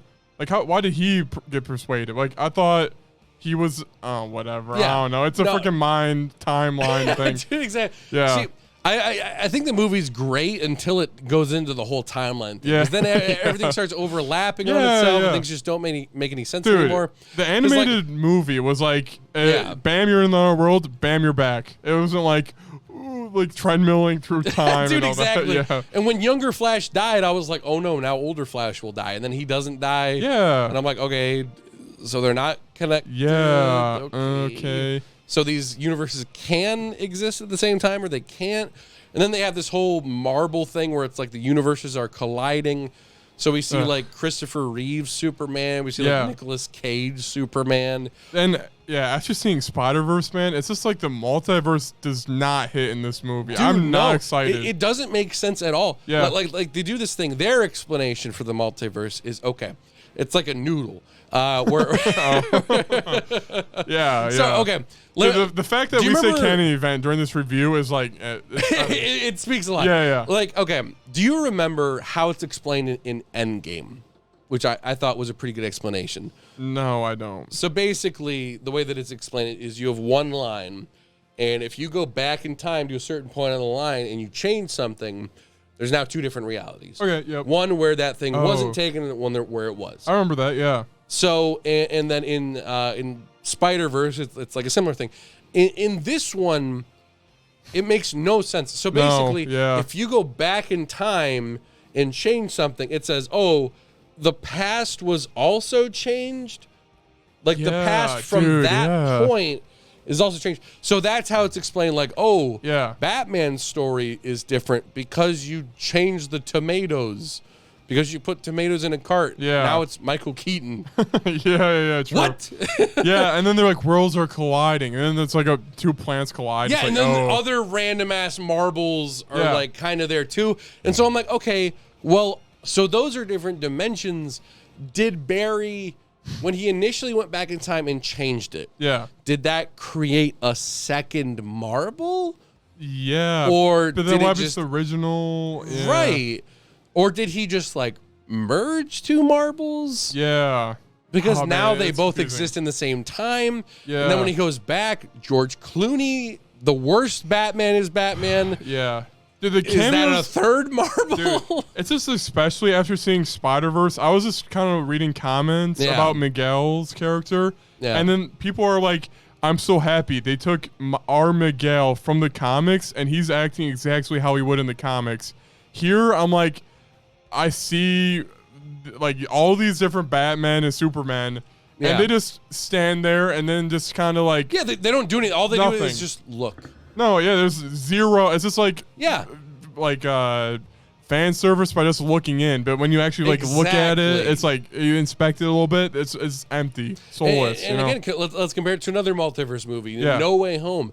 Yeah, dude. Yeah. Like, dude, the other Spider-Man joining in, they were like an integral part of the movie. Yeah. When Nicolas Cage Superman pops up, it's not Yeah. whoa. It's what? yeah. And do they not think the other Batman and Superman of the alternate worlds would also be invested in their world dying and helping out? I feel like I was expecting like oh, we're gonna get some like crossing over, and now they're all some big old big fights or whatever. But no, they kind of just look over into these opening marbles, and like the universe is collapsing, and they're like, cool. It's like the Lego Death Star set is really random. But it's like a Death Star set where like it's like a floor. Each floor is open, and just picture like globe where like you can look in with no walls. It actually yeah. And then like there's 3 Lego figures there. It's not Legos. 3 Lego figures, and it's just kind of repeated on each floor, and it's like bad. It's bad. yeah. It's not good. Oh man. And dude, the Yeah. fact that the director gave this such a bullshit response. I didn't think the CGI was that bad, but there were definitely, like, especially those time segments. Dude, I was like, that wasn't the doesn't sound look good. design weird too, kind of? Yeah, and the sound design was all weird and off. The times segment, it had them going, "I'm gonna kill you," instead of like, "I'm gonna kill you." It's not like talking. It's just like selective. Oh, look at the baby. Hear the baby crying. All right, now look at this scene. It's like what? It's like whatever he's looking at. It's like, oh man. Yeah. But all right, we should talk more about second act. So they get Batman. Yep. Batman. All right, the action scene here was fun. It's like Batman took on the Flash, and then this scene was normal fun. guy. I like how he was retired and all that. Makes sense. How did he know that one Flash Ezra Miller wanted to eat? He made spaghetti for himself. How do you know that guy wanted to eat? Yeah, I don't know. Yeah, like he's like you need it. He's like, you need it more than me. I'm like, okay. How does he know that? Like why? I guess why he's does Batman. He knows everything. Like I we guess, know as the audience that he needs calories because it's like fuel. Yeah. But he doesn't know that. He doesn't know who the Flash is at all. Yeah, the Flash just got his powers. Yeah. So yeah, that's a little weird to me. But right. Then they go. By the way, there's a love interest in this movie. Oh, the most useless, random thing. First off, she's like a absolute prick to him. In the first part, like she's literally like, oh yeah. So I heard about your dad. So do you think he's innocent? Yeah.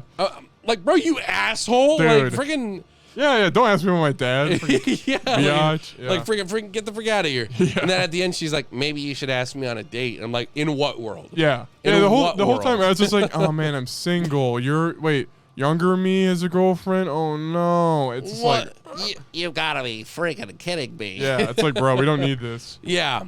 So Michael Keaton Batman, I guess he's cool. I mean, he says the line and it's kind of cringy. Dude, like, want to get nuts? all right, Let's get remind nuts. me, did Tobey Maguire ever go pizza time? Did he ever do that? Like, No. The only fan service line was when Green Goblin, I suddenly forgot what's the actor's name. Oh God, forget his name. I don't know either. Wait, Osborne. William Osborne. Willem Dafoe. William Dafoe. Hey, forgot. Willem. Oh, okay. It's Willem. Kirsten Dunst. It's Kirsten. That's a good impression, wow. Yeah. Willem. Really like William Dafoe. Willem Dafoe. But please tell me William Osborne is Green Goblin's son. Yo. That's Norm Osborn. Wait. Norman Osborn. Norman Osborn. Yep. Is when he says the line, and the line fits. Yeah. Is they're talking about like making some techie stuff. And he's like, well, I'm something of a scientist myself. Yeah. That's like a memed online. Yeah. But it makes sense for the scene. Yeah, and like it didn't have like this hype where like it goes to the prison, zooms in on his face, and then it like pauses. Well, I'm something of a scientist myself. Dun, dun. Right. This one, it's like, you want to get nuts? let's get nuts. You want to I'm get like, nuts? And then Let's get nuts. yeah, bro. When we went with a friend who's like, "That's a deep cut. That's cool." I'm like, "It's not cool." They showed me it 3 times. And It's not a deep cut at all. No, it's the most obvious. Like, all right, and cue the nostalgia line. Yeah. Zoom in, keep zooming, and now Yeah. cue laugh. Okay, we got it. Dude, it's fine. And then like he's like, "I'm Batman." He's like, "Yeah, I'm Batman." I'm like, "Dude, just say." Oh my god. Just say I'm Batman. Like obviously, you got to have the I'm Batman line. That's in every Batman movie, sure. I'll accept that. Sure. Yep. But I'm Batman. Dude, There's and then something cringy the about Ezra Miller that. younger one's like, "Oh," and he passes out because he's. Okay. Are you passing out to? Okay. You're in a mansion. Okay. And you go underneath. You're in the Batcave. Yep. Now the owner of the mansion comes down and reveals he's Batman. Are you passing out in shock from that? Well, I've already discovered that he is Batman. Yeah. So like, I'd freak out a little bit then, but once he reveals that he's Batman, I'm like, yeah. I mean, I'm looking at all. Yeah, That's cool. That's cool as hell, dude. Yeah. I mean, good for you. dude, Yeah. Congrats. Yeah. I mean, that's cool. Yeah, it's cool, I guess. So basically, Flash needs his powers. Oh wait, no, they need to use Supergirl. I'm getting timeline mixed up. So they go to get Supergirl, and then they go to get Superman. Yep. Then they realize that it's Supergirl. So another little difference in the multiverse. Another thing that doesn't make sense. I mean, okay, Yeah. Supergirl existing. That makes sense. That's fine. But it's the fact that it's like, oh, something changed because of what he did in the past. But then later on, it's like, nope, you can't change the past. It's like, changing the rules. Yeah. And I don't know, man. All right, Act 1, awesome. Yeah. Act 2, when they go in that like base, I just like it wasn't hype. Dude, I At know. all. Like There's bugs crawling over me. Jeez. but I get what you mean though. Like, Yeah. I was a little sleepy during the film. I will Yeah, admit. you did fall asleep like 3 different times, I think. Yeah. You were close. But this was like first scene fully awake. Last scene a little bit more awake. Yeah. But this one I was like, Dude, like I don't know. It's just like they show up in the Batwing, whatever it's called, Backwater. I'm gonna get the Batwing. I'm gonna get destroyed in the comments for that. But like I saw in the trailer, they didn't really do anything hype. The only hype thing was Batman could drive, and then the whole thing spun behind him. Yeah. All right, so they travel to the place. Okay, they jump without a parachute. Yeah, I saw that in the trailer. Like, cool. They land there. Batman's gone. That's cool. He always does that. Yeah. And then the Flash is getting in trouble. Then Batman shows up and saves the day by knocking out everybody. That part's cool. Right. Then they find Supergirl. She's locked up. Whoa, what the heck? Yo. Then they bring her up. She's in the sun. Then she defeats everyone. It's just like very like, I know they're gonna get her and leave. It's right. like, Yeah. Like the action in itself, I do enjoy. Yeah. The action's really true. good. Yeah, I agree. Yeah. Yep. But all of the substance around that isn't enough to make me care. Yeah. Yep. Agreed.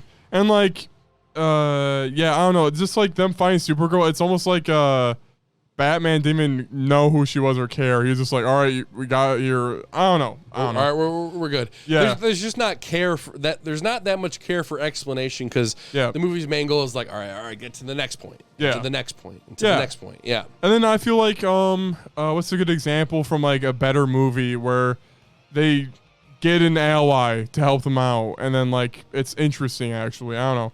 This one just seems generic, and it didn't surprise me in any way. No, 100%. I want to be on the edge of my you know that saying where like if you know the plan, it'll go bad, but if you don't know their plan, you just like watch as they execute it. Exactly. Like for this a movie plan sucked. Yeah. that's full of like different twists and turns, nothing surprised me. Yeah. True. Yep. Absolutely nothing. Dude, I'm just saying, like in the animated show movie, if you pop that ring in the alternate world and it was yellow, wouldn't that surprise you? Right, exactly. There could have been so many moments where I was blown away, but I just wasn't. And then they do the stupid bullshit that literally every team up movie of all time does. Yeah. Where one member is like, no, I don't want him. Dude, yeah. And then she goes away. I'm like, she'll come back. Yeah, and they're like, they're like not that they're not friends at all. They're just like, they're not friends. They're just like co-workers. Yeah. I don't even know if Supergirl realized the fate of the world was happening, or did she? I don't even know. She kind of just recognized Zod. Yeah. And that was it. So Zod shows up. Yeah, Zod shows up, and then they do the big final look, and they're like, all right, this is it. This is all we got. Zod stares at her. She goes, no. And then I guess she left. Yeah. Like, wouldn't Superman be helping all those army guys not get destroyed by Zod? I don't know. 100%. Yeah. Yeah. They could have done it way better where, like, Zod defeats her, and then they have to, then that would be the end of the movie. But, like, I don't know. It's just, I don't know. There are just so many different things they could have done. But with that, I think we got to talk about the big final fight, dude. Okay. Yeah. Yep. Okay.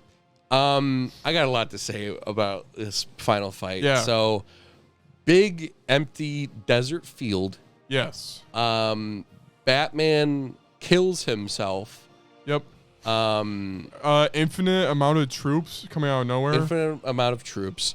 Forgettable side villains. Yeah, side villains are shafted here. Supergirl is the weakest thing alive. And does the dumbest things.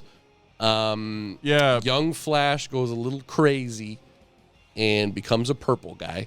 Yes. So the Young Flash. All right. Well, for one, Batman died by suicide bombing into a shielded ship. That's stupid. Dude, yeah. Like he shoots it.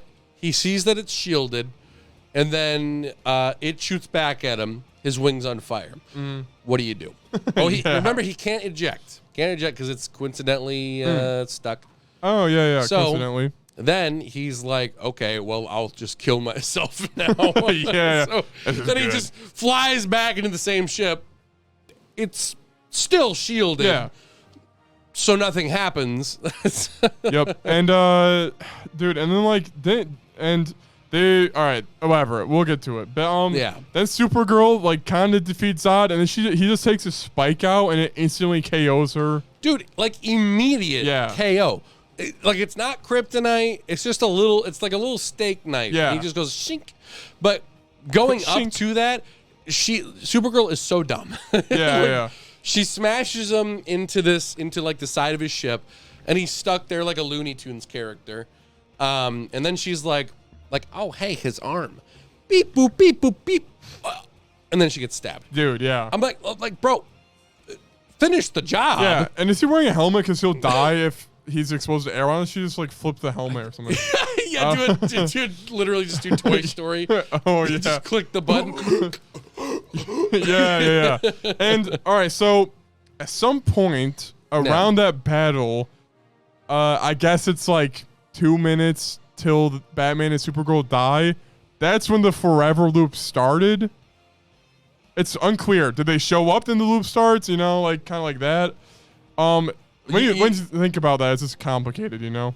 Yeah. Because, Michael Keaton. Okay, so anyway, whatever. I'm giving myself. Batman and Supergirl die. Flash ends up rewinding time. He did some moves too. It's cool. We're faster than Kryptonians. That's cool. Then they rewind time. Then Batman dies again. He's like, I think you've done this several other times. I'm like, all right, how does he know that? Right. And how does he know? Wants to be more dynamic or cool. If the first time they fight Zod, Batman like goes like, I'm getting these weird readings from my bat computer. I think I'm gonna die in this battle. If that happens, blah blah blah. Just keep going on. A little bit of like foreshadowing or something like that. Like, maybe the older one understands and the younger one's like, that's not gonna happen. Yeah. Show some difference between the two. Instead, it's just he randomly knows that he's in a loop. Yeah, it's just like out of nowhere. And Supergirl doesn't. Wait, what? Bro, it's like he's awesome. He's like, damn, I feel some weird shit right now. Dude, like that's what if one of us dies and we just make a Flash reference? I feel like you've done this before. Yeah. Wait a minute. I feel like I've been here before. Yeah. What? Wait, what? What are you talking about? Yeah. I don't know. I don't know, dude. Like, no, it's not even a nitpick. It's a main feature. Like that is the third act. Is that time loop going back and forth and back and forth, and then the movie makes up this rule. Of you can't save him. Even though we've clearly seen before that messing with the past, yes, it messes with the future, and for some reason the past, but it does change things because This is spaghetti noodles cross. Yeah, they cross. And then eventually back here is different. There's And another front. And then eventually you get some wet spaghetti noodles. Yeah, it becomes a mess. Spaghetti. Yeah, it's crazy, man. Yeah. Now, it's just like that whole third act is just ruined by that whole, like, when you wrap your head around it, it doesn't make sense at all. Yeah, it's the same sort of vibe that I had with Black Adam, where when you Black get Adam out of it, actually didn't have time travel, so I enjoyed that ending more, probably. Dude, 100%. Yeah. That one was just annoying because it was like, all right, Demon from Hell number 3. Dude, that was annoying because the guy's like, you can't go past this cage. Anyway, I'm gonna boop. You can come through. I'm gonna. Oh, I died, but it's like what? Hey, don't come in here. Don't come in here. All right, I'm dead. You can come through. yeah. But back to the Flash. Yeah, back to so Flash. yeah, we have the big old loop. Young Flash gets stabbed a million times and creates a big old suit. Yeah. So he didn't die from any of those lacerations. I guess his regen powers like formed around the blades. Basically, he gets stabbed in the arm, and it's like a badass shredder blade. You know, like Yeah. you know. And then he explains he was like, the reason that you got entered into my time in the first place was because at some point, instead of looping back to save Batman, I looped forward to get to the point where you were dropped off. And then I ran to the top of the marble. Yeah. So that way when you showed up, I could run back down, push you out, then go back and keep doing the whole because every time you show up, you kill your mom, and that's obnoxious.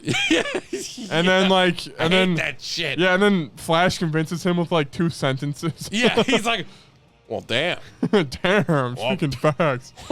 Oh, well, I wish I would have told myself that sooner. Oh man, Dude, I thought it was gonna go hard for a second. How hard would it have been? Yeah. If the big reveal, get this, is that young Flash that turns into old Buzz Lightyear Flash. Yeah. There's a lot of Toy Story references. There in this. is, yeah.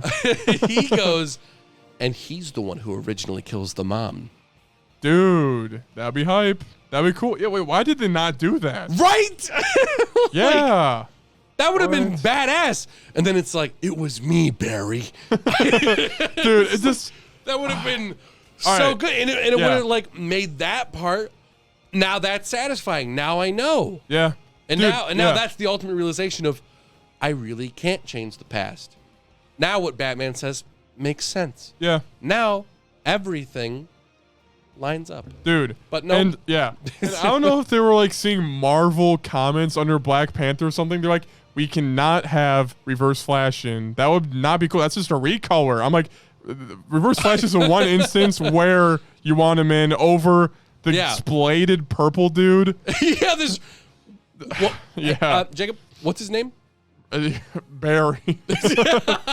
No, I learned. Yeah. I don't know what it is. Wait, he's actually a guy? That is actually a guy. Oh, I'm a fake fan then, I guess. I don't know who it is. Purple. But it's a guy. Yeah, purple Flash villain. Yeah, who do we got? Eclipso. That's definitely not. He did not have a cape like that. Yeah. Magenta. I mean, from what I saw in the comics, it does look like it looks like how he did in the movie. Wow. Like he's all like splintered or whatever. Yeah.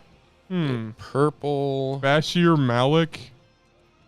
Named Psyche. Is a former resident of Central City and the Avatar of the Sage Force. Here, 8 clues to the Flash's villain twist. Okay. The true identity of the new Dark Flash. Its name is Dark Flash. Dark Flash. Bruh. Okay. Okay. It's literally like, okay, it's the end of the DCEU or whatever. Why can't they just make him wearing a yellow suit? And just like the fans are like, that's hype. Just throw on the yellow suit. Yeah. Just Red eyes. His eyes are going purple. Make them red.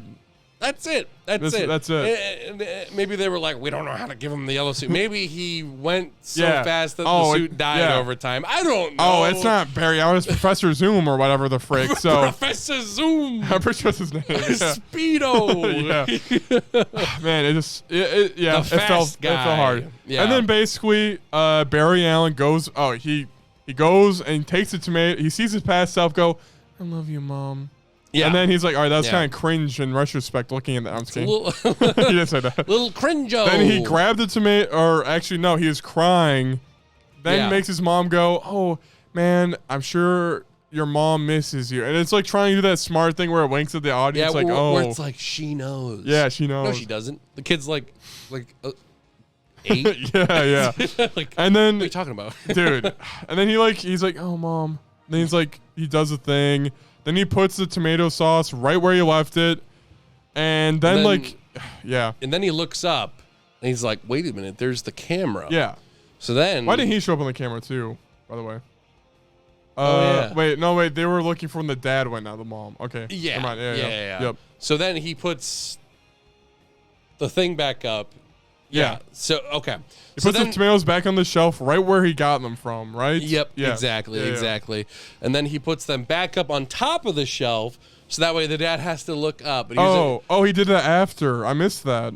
Yeah. He put it like on top of the shelf. Oh, I thought he just put it right where he left it. Okay.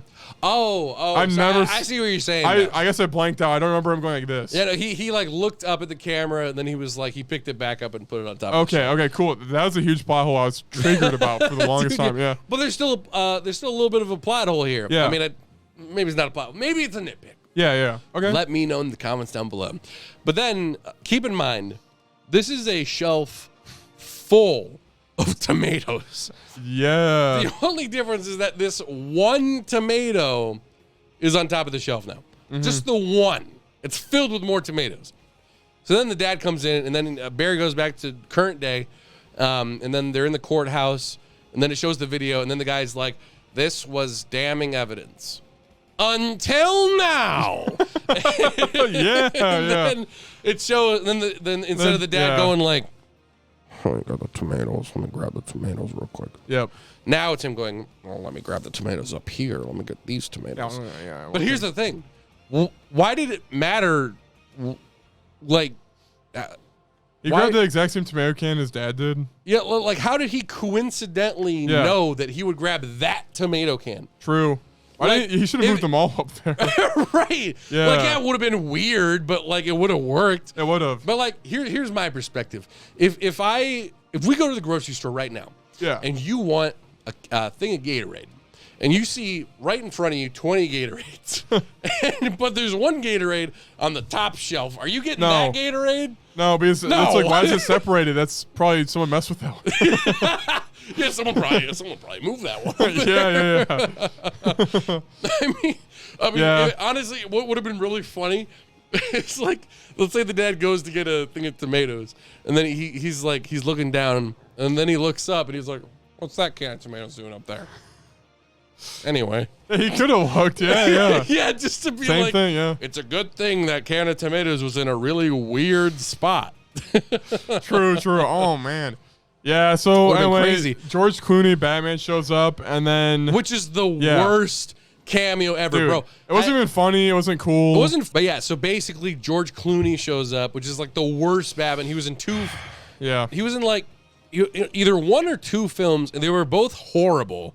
And then they were like, "This is the Batman they want to see." There is not one. I double checked. I watched a video that was like all references in the Flash. There was not one single Christian Bale Batman reference. Bro. Like, bro, how sick would it have been? How sick It would have if been cool. Christian Bale showed up? Mm-hmm. Christian Bale Batman. That would have been so hype. I would have genuinely been like, I'm pumped Yeah. to see where this goes. I don't care where George Clooney Batman goes. It's similar. I mean, even if it's Christian Bale, he would have just said 3 lines and left. You know? Oh, yeah. It would have been cool to see him. It would have been false hope. Yeah. False hope. But it's not like it's like Spider-Man Far From Home or whatever the frick that one's called. Yeah. Because like the Tobey Maguire and Andrew Garfield, like they show up, you know, they're from old movies and they're like saying awesome stuff. The writing's good. George Clooney, I forgot what he said. I don't remember what he said. He's like, hey there, Alan, Barry. Hey there, Barry. He goes, wait a minute, you're not Bruce Wayne? He's like, yeah. well, yeah, I think I am. Yeah, and then Flash is like, and then his tooth falls out. and then that's the end of the movie. Oh wait, no. True, You not the end of the forgot. movie. Yes. Then his crush comes up to him. Oh. And is like, "Why don't you ask me on a date?" And he goes, I guess so. Oh, we completely skipped over their like fake date earlier in the movie. Oh yeah. We it's not skipped like the important. second. Oh yeah, basically there's a whole thing where the Flash doesn't get his powers back. He gives younger Flash powers. He loses them. Then Supergirl helps him out, brings him up in the clouds. Yeah. Sort of a waste of 30 minutes. Yeah, honestly, yeah, that part was the slow part. yeah. That's exciting, right? That was the part where I was like, yeah. Yeah, dude. And then at the very end, after 5 minutes of credits, we get the big reveal. the most. It's not. This is like, don't even say, guys. It's not worth it. It's not even a reveal. It's just, Jason Momoa being drunk. yeah. He leaves a bar. He's like, "Oh, Barry, I need more beer. Why don't you get drunk with me? Oh, my metabolism doesn't allow me to get drunk. I can't because I'm the Flash." Yeah. Oh, well, take my ring. Oh, he falls in a puddle. Oh, get it? He can breathe underwater. Like, oh, yeah, haha. take my ring. I'm the king of this puddle. Yep. Yay. And then it's like, this is what we're... Yeah. This And is the shoe into the new DC movies universe. Thank you. like, woohoo. Yeah. And dude, I foolishly, Yep. I was a fool, Jacob. Yeah. For some odd reason, when he was like, "Take my ring," Yeah. bro, I was an idiot, bro. Oh, yeah? I, for some reason, was like, "Oh, Green Lantern." Yeah. Yeah, I mean, dude, they could have done like $1 billion references. That would have been better. Like, oh, okay, Yeah. never mind. It's like, well, Man. nope, Aquaman's here and he's here to stay. Like, why don't they just go to the crappy marble? Like, it's like a freaking purple one or something. And then it says, like, Earth number, whatever the canon DC Earth is. Yeah. And then it, like, goes into something more interesting. Like, I don't know. Instead of, like, Anything some else? throwaway scene of being drunk. I Right, don't like care, bro. funny. Like, I don't know, even just do like the throwaway, like Avengers 1 Thanos thing where it's just evil dude for the next movie shows up when he's like, "Hey, get you, baby." Yep. Perfect. Yep. Perfect. Fine. Great. You know, yellow, freaking Reverse Flash, anything like that. Dude, yeah. But that's about it. That's it, yeah. Anything else? Any final things before we give it a rating? No, that's about it. I think I complained enough. For real. Yep. I give it like 3 out of 5. I think it's average. Maybe 2.5 out of 5. It's average. It's good. Yeah. It's not bad. I'm fine. I'm going to give it a solid. You know, I'm going to give it a solid 3. I'm going to give it, that's good. again, a little bit of a benefit of the doubt. There were moments where I did quite enjoy the film. Yeah. But the thing is, when you start reading into it, as soon as you start thinking about any of the scenes, Yeah. a lot of it starts to fall apart very quickly. But Agreed. there is a lot of love here and there. There's little bits of passion that I can respect. Yeah. But there's just so many like iffy things in the help. Yeah. Just there's so many iffy things. So a solid 3 out yeah. of 5. But guys, thank you so much for watching The Flash Gentlemen Discuss. We shall yeah. see you on the next Gentlemen Discuss. See you guys Let's later. go. See you. All right, cool. And then now, shall we do the other one? Zelda. Yeah, let's just zip on to Zelda. Za. Next Gentlemen Discuss for Zelda. Welcome to this episode of Gentlemen Discuss, where we are going over The Legend of Zelda: Tears of the Kingdom. Guys, it has been 5 years. 5 years since the last Zelda game has come out. Breath Yeah. of the Wild. Jacob, this is a massive game. It's huge, yeah. I didn't beat like half of it. I've beaten I finished the Yeah. game. I've done I did about like 90% of everything. Okay, cool. Because my thing going into the game is I want to do as much as I want to do. Yeah. If it gets to the point where I get sick of seeing something, I'm going to stop doing it. Yeah. Well, let's jump into it. I operate before- like the same way, kinda. Yeah, exactly. But let's jump into it. Yeah. And start off with what we expected going into. What did you expect going into this game? Oh, that's a good question. I guess I expected. I don't know. I skipped a lot of trailers. I didn't know what to expect. I saw you can put weapons together with monster parts. Yeah, I saw like the first two. I did Yeah. skip that one as well, so I didn't know much Yeah. about it. I just knew like, oh, he put a mushroom on his shield. Yeah. Oh, whoa. But I was honestly expectations coming in. I thought this game was gonna be like lame. Yeah. like the first game, you know, kind of like, you know, oh, yo, you can go anywhere, but overall the way the world works, it's still kind of like not Zelda feeling, and it, you know, kind of empty, I guess. It's just sort of like missing that charm. Like I loved playing through Breath of the Wild. Yeah. But it is definitely one of those games where like the more you think about it in like your playthrough for it, it's like not too much of it is really all that memorable. Yeah. You know, Yep. it doesn't have that Zelda charm that older games have. Like, Yeah. you know, there's not really like a Groose character Yeah. or like a Midna or whatever. And speaking of, there's no Breath of the Wild. in this game there isn't any of those characters either. I'll be real. I mean, Purah maybe, but like you're not getting like, you know, Skull Kid or like cool side quests you meet out in the field. Where Right. they're like actually interesting and cool, you know. I would agree. I would agree with that. Yeah. I think the most prominent characters Yeah. are the sages, Yep. but I would say only 2 of them are good. I guess Gerudo and Zora. No. Oh. Gerudo and Rito, actually. Okay. In my opinion. Yeah. So you have Riju. She's the Gerudo girl that helps you out, and she's kind of like sassy. She's got some gusto. I assume she going was on. good because she's from the first game, right? Yep, she was in the first game. Actually, all 4 of them are from the first game. They're all there. Yep. Dude, I'm gonna put up a picture of the bird here. The bird that you meet in Rito, Tulin, I think his name is. Yeah. There's a lot of memes with him.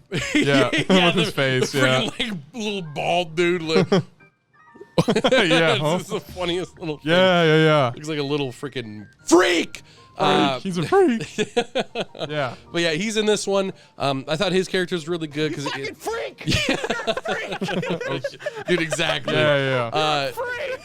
He's got like something to prove, basically. So I thought that was pretty good. Sidon, I thought was, okay. Look, I know Yeah. Sidon's like a fan favorite because it's like, oh, he is like gay or something. But I thought he was annoying. Okay. Yeah. I don't even know who that guy is. It's the Zora prince. Oh, I see. Yeah. Forgettable. Well, No, I never it's even not- went into Zora town, so I'm just. Yeah, that's fair. Yeah. I wouldn't say that he's forgettable. He's just kind of like there's not much personality. No, to him, all the aside sages from, are like you are that, my yeah. best friend. Yeah, no, I see. All right, the reason, I guess it's not a nitpick, but like after doing 2 temples, the sages sound exactly the same by the end of the temple. Yeah. And it's like they're just repeating the same stuff I know already. It's There's just- no like character development. Yeah. When it comes to them, like, and it's the same thing with Breath of the Wild. Like, the way they are at the beginning is the way that they are at the end. Yeah. Like, you know, and you go back to old games like Groose changes, Midna changes. Playing King of Red Lions or whatever. King of Red Lions changes. Yeah. Yeah, Zelda and Wind Waker changes. You know, like they all have like Tetra. little character arcs. Dude, Yeah, Tetra and all If that. there's any character like, oh man, see when I compare characters, I'm like, man, the old ones were so much better, dude. Yeah, exactly. Yeah. And like, yeah, you could argue like, oh, it's just nostalgia or whatever, but not really. I mean, Yeah. I can remember every little instance with all of those different characters. Yeah. But yeah, I mean, all of those ones were done really well, but a lot of the ones here were just not really executed very well. Aside from, Yep. I actually thought the characters that were done the absolute best in this game Yeah. were the ones in the past. So, Rauru, Queen Sonia, Zelda even. Oh, I see with this tiers or With whatever. the tiers. Yeah. Because where you will get Yeah. the most story is with the tiers. So Can you'll I find them disagree around the or map. no? What was it? All right, as a person who Yeah, didn't do any tiers, am I allowed to say, "Oh, I didn't care about those characters because it's open world. I can skip whatever." No, I think that's right. Yeah. We'll get to I'm not this, saying. to I'm this not gonna point here in say a that. I'm just wondering, like. Yeah, well, no, Is it- I'll get to this point Yeah. here Okay. in a second. Sorry to interrupt you. Yep. go on. Yep. But I think that the way that you played the game is completely valid. Yeah. Because the way that the game opens up is that as soon, and same thing again with Breath of the Wild, Yep. as soon as you enter the main area, you're done with the tutorial. Yep. You can do whatever you want. Hell yeah. You It's can awesome. choose to immediately go and do the final boss. Yep. And if you do that, that is a completely valid way of doing it. Same thing with games like Ukulele and the Possible Lair. As soon as Yeah. you're done, you can do the final level right away. And I think it's really cool when games do that, because the story completely depends on you. Yeah, you make your own story. Yeah, you make your own story. Yep. So my personal goal is that I wanted to experience as much story as possible. Yeah. So you could make the argument that you didn't care for those characters. I would make a counter argument that there is more to them. Yeah. But it's a similar thing that I would say to to Elden Ring, where you have all the characters in the world. Yep. And you could completely ignore. Dude, you can miss them easy. You could miss all that stuff. So I could say, yeah, I didn't really care for any of the characters, but then you would say, well, you didn't look for all these little things. Yeah. Yep. So there's points to both sides. There's points. Yeah. Where it's like, is it the creator's responsibility to put it in my face, or is it my responsibility to go out and look for it? Yeah, yeah. Well, this game does a really good job of leaving that open to you. So if you don't care about the sages, then you don't have to go for them. And I think that's completely valid. Yeah, yeah. For me, I didn't even realize that tears were a thing. Like, I went up in the balloon twice with Impa. I guess I just didn't read, dude. I don't know. But like, she's like, and these signs are interesting. And I took a picture of it several times. No, dude, I was definitely confused at first too. Not with that. But there's always one thing that's confusing, you know? Yeah, but what I didn't realize was that there was a second step to doing it. So basically, you have to meet up with her again. And then she reveals you go to like the Temple of Time, Temple of something, and then it reveals like a map of all the different lights or the tiers, and then you can go and find them all or whatever. Yep. But I didn't realize that I had to do that, so I did the first part, and then I was like, oh, there's another one over there. And then I went to it, and I like couldn't find it, and I was getting so pissed off because I was like, "Where the frick is it?" Where? I would fly up, and I'm like, "There's the eye." I'm going to the eye, and I go right to the eye. Yeah, and I'm like, "There's no fucking deer here." Yeah. So like that pissed me off. But okay, so we talked about that stuff, but I guess okay. I want to compare what we did differently, but let's just go through like the routine, what the player will experience, and then we can go. I did this. Okay. Well. Yeah, perfect. So let's talk about the first 4 hours, which is what we played at the exact same time. Cool. Yeah. So as soon as you start up the game, you're in the tutorial area after the story and whatever. So you get this new arm, and with this new arm, you get some new abilities. New abilities were cool. You can go up through a floor, up the platform. That ability is clutch, actually. You forget you have it a lot of times. Dude, until like halfway through the game, once I realized like, I can use this like all the time. Yeah. The game became like 10 times easier. Hell yeah. I'll be like all the way into like a 20-minute cave. A well. Or like a well or whatever. And I'm like, I can just hit up, and then I go. Yep. Oh, perfect. Hell yeah. In the last game you could have just teleported. But sometimes it's not available. So yeah. And then also there's like the building feature, which building is cool. Maybe it's a little hard to get used to. But definitely. You definitely get better at it as you go. Yeah, for sure. Yeah. How far did you stretch the building to its limits? Did you go forever, build like an ultimate? This is badass, bro. Okay. Did I ever go as far to like make like the TikTok looking things? Definitely not. Yeah, did you have a magnum opus or anything? Yeah, I definitely went pretty hard when it came to certain. Yeah. When it came to exploration. So for example. Everyone did like I'm like the green goblin glider. Like everyone did that one. Yep. But I never did that. I basically got a cart, a glider, a steering stick, 3 fans, and a couple batteries. Yep. It was super cheap, and that was my go-to vehicle whenever I was in the depths or in the sky. Hell yeah. I had a god tier bike that I made, and that was basically what I used on land all the time. Hell yeah. So, like horses, dude, I did not use horses at all. Oh, really? I prioritized horses and never really built, I guess. Really? Yeah. I was so annoyed that because I was like, I have to be near a stable. I have to take them out of the stable, and then I gotta go with them. Yep. So like, it's annoying you a little bit.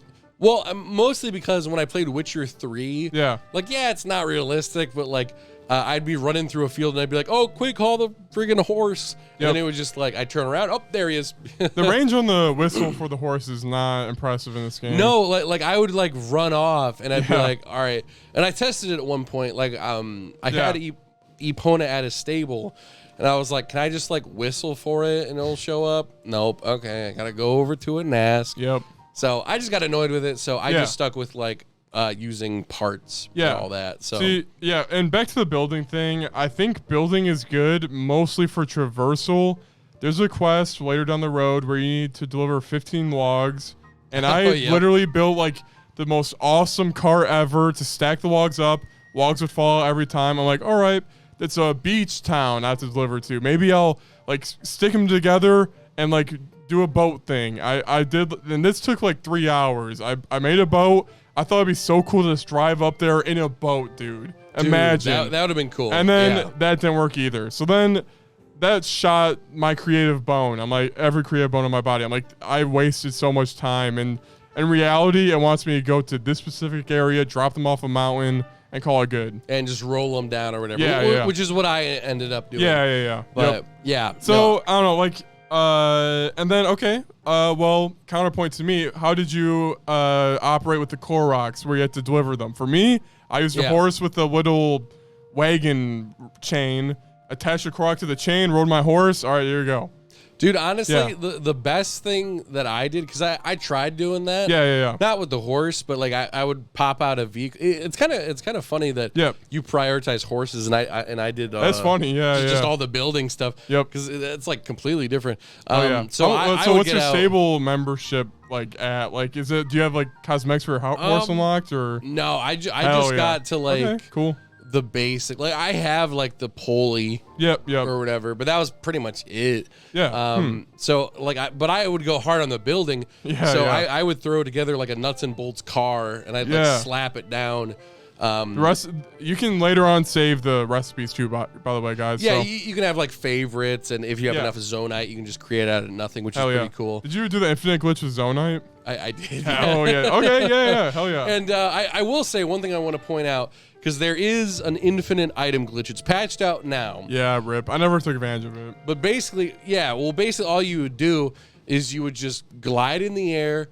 You'd select your item, hold 5 of them. You press Y and B at the same time. It drops those items, and it keeps it in your inventory. Dang. So you spam that, and you once you land on the ground, you got 20 of them. Dang. And what a certain friend had mentioned was that it's like, oh, you have to do that to have fun with the game.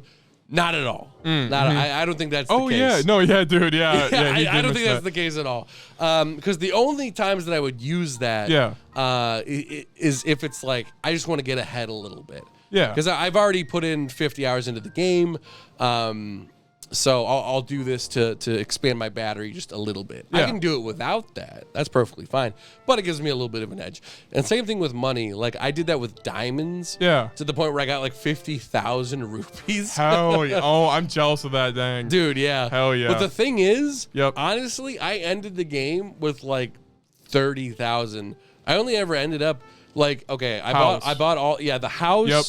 And I bought the most expensive armor. Okay. Yep. And that was kind of it. Hell yeah. Like, See, and I didn't do the glitch at all. Yep. And when I needed money, I went to the caves on Goron Volcano. Yep. Like found a cave, like smacked like the ore out of that, sold it, and then also I used flint. Dang. I used flint, and then sold it to that one Goron who's like, I'm a connoisseur. Give me 100 flint. Yeah. I'll give you 2,000 rupees or 1,000 rupees. And I won that once. And I was able to buy every house expansion I wanted. Yeah, hell yeah. And then also like every armor. Like my goal is I want every armor I see. I want to collect it all so I can do fashion Zelda. Oh, dude, 100%. Yeah. Like the game is not money hungry at all, which I really liked. Okay, the Rito pants were 1,000 though. What the fuck? Oh, dude, wait, did you go? That triggers me. Dude, 100%. Yeah. Did you go to the what? It was Kakariko. Did you go where the lady was like, my grandma's sick? Yeah, I did. Yeah, dude, every item was 5,000. I was like, bro. good. I did it because I did the thing. Oh, I did the side quest and I bought all those armor sets. I think they meant cheaper, or maybe not. Was there a side quest? Where you help the grandma? Yeah. Oh. Yeah. Dude, see, I was going to complain about that. Yeah. Because what I did is I was like, oh, the prices are higher so she can pay for the medical bills.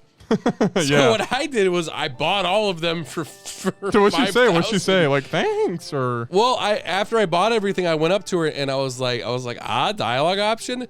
But she was just like, yeah, thanks for buying everything. I hope she gets better soon. I was like, bruh. Okay. Well, I am still going to complain about that because I feel like there should have been a something. Yeah, her grandma loves oatmeal. You have to feed her. She touched the gloom, and you have to feed her like sun daisy or whatever the flower is in the Sky Island. Gotcha. Rice and milk, I think, or something like that. Yeah. Well, I guess my punishment was I spent like $30,000. She's like hiding in the town. She's like, you know where the farm is? Yeah. The building's right here. The farm is here. You have to go like this way to her. Yeah. Oh. So that's where her house is. Gotcha. Yeah.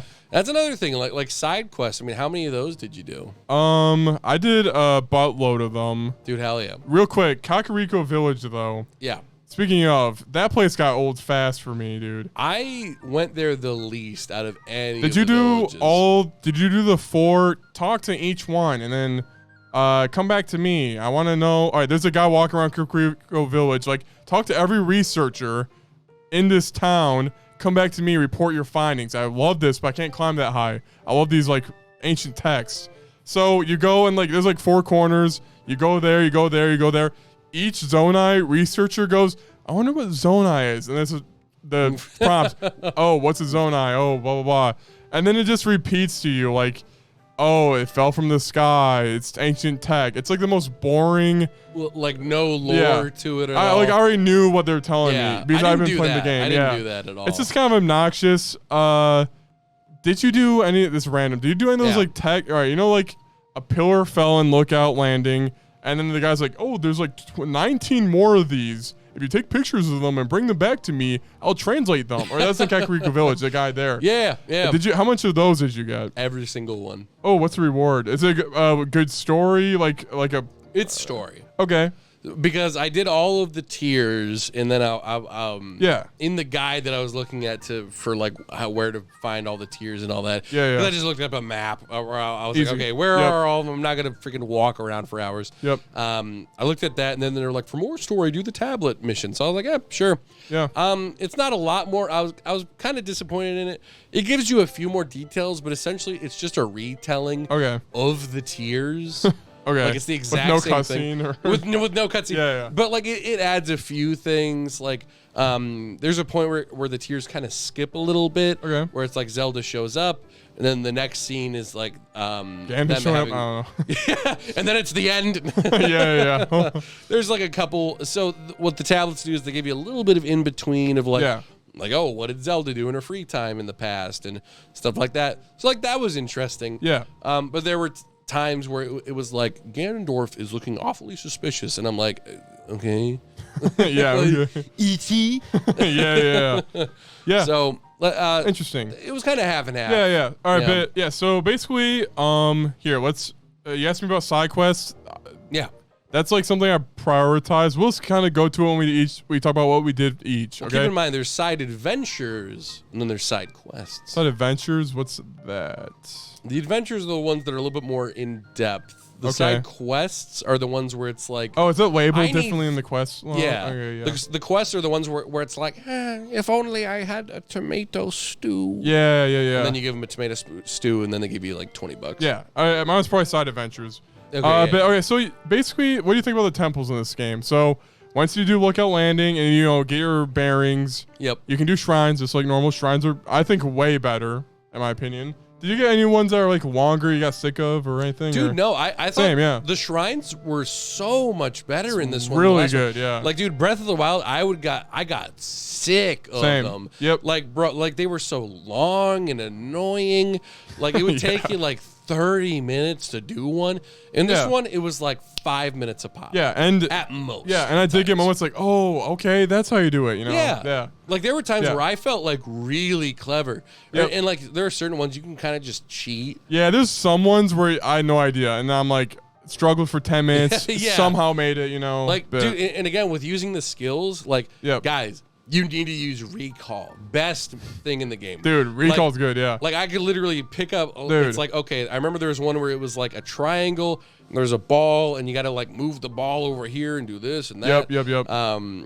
Or actually, you know what? Better example. There's this whole Dude, there's this whole like mine cart challenge where it's like, oh, you got to like build some sort of a cart, and you got to like make it project forward, and then you got to like make it like disconnect at certain points. And I was like, or I could take a board and just move the board forward. Get to the edge of the ledge, and then just move it back, set it down, jump on it, recall, and then it just goes. Dude, yeah. And I'm like, I'm here. After knowing that ability, when you watch Video Game Donkey's video, it's like unwatchable. I'm like, dude, use recall. He's like, oh, the tire went flying. I'm like, bro. yeah. Dude, but I agree. Yeah. So yeah, shrines are a thing. Stables, I like way more. It feels like, more of a place to be. Obviously, maybe you didn't feel like that, but I felt like the stables were a good place I would instantly teleport to if I was not going to a Skyview Tower. Yeah. For a horse, I guess. Yeah. I did a tiny bit of stable stuff at the very end. Okay. Actually, right before I did Ganondorf, I was like, I'll do some stable stuff. Yeah. Because, did you unlock any of the Great Fairy stuff? I did all the stable quests. All of them. Oh, so you did you unlocked all Great Fairies. Yep, and I did the Lucky Clover. I did that. Oh, cool. Yep. Yeah, I did that mission. Hell yeah. So yeah, like I like the that little stuff or whatever. Yeah, like, the first thing that I see is I was friggin' annoyed because I see this band or whatever. Yep. They're like, oh no, our cart, and I'm like, oh, I'll just put the wheel back on their cart. And they're like, don't touch the cart. Yeah, dude. Yeah. It's a little cryptic because you have to go to a specific stable. Well, you actually have to talk to the Lucky Clover people. Then you initiate the quest and all that. And then you can do it. And then they're like, hey, cool. Yep. Yeah. And, I'll cover that later. I want to go in depth later. Yeah, for sure. So then temple, or I guess you go to a town, Gerudo, Goron, Zora, Rito. They all have some natural disaster from the freaking, what's the event called? The upheaval. Yep. Yeah. So they all are struggling with different things. I think the Gerudo town's the hardest one to get to, like by far. That was the first one I did. Hell yeah. And then like usually the process goes, you learn what's up. You have to get to the temple. Yep. Usually that's hype, especially the Rito one. And then you do the temple, which you do the temple. Yeah. And the temples are easier than other Zelda games where it's like there's 6 locks on the door. Go down this hallway, go that hallway. Then there's like set paths kind of for those locks. 100%. And it's less backtrack here, it's more just go there. Right. Like there weren't any moments where I was confused, like I don't know where to go. Yeah. It was pretty like, okay, I just need to figure out how to do this puzzle. Yep. How do I unlock this thing? Oh, I haven't gone over here. That's I like this setup. The addition of temples though they're way more stylistic than the Breath of the Wild temples, and it's so refreshing. Especially the freaking divine beast with the exact same look in each temple. Dude, yeah. And then the final boss for the temples were hype. Dude, like I completely forgot what Breath of the Wild ones were, and then I was like, oh yeah, they were like all Phantom Ganons. Yeah. And they're like, the fights were fun, but like freaking, they're all the exact same thing. Yep. Yeah, and these were good. I only did 2, and then I did a boss rush. What do you think? You did Goron and Rito, right? Yep, Goron and Rito. Yep. They were maybe a tad bit easy. I don't know. But honestly, I struggle. I probably died once fighting each of them. So honestly, I'm fine. I think that's fair. I think I died once to. I definitely died to the Gerudo one because that's like the hardest one. Yep. And like, that guy. dude, they definitely have that vibe of like you should go somewhere else. Yeah. Somewhere else. Like, your weapons do no damage. Yeah. The Gibdos that come up to me, it's like like bitch slap me, and I'm like.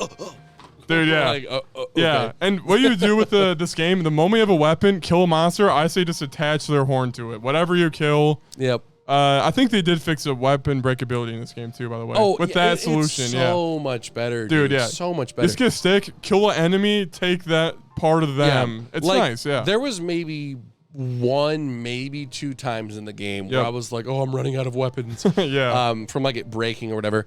Like, dude, I got the Hylian shield at like the midpoint because I was just like, I'm gonna just snag it real quick. Yep. And they were like, oh, it can break.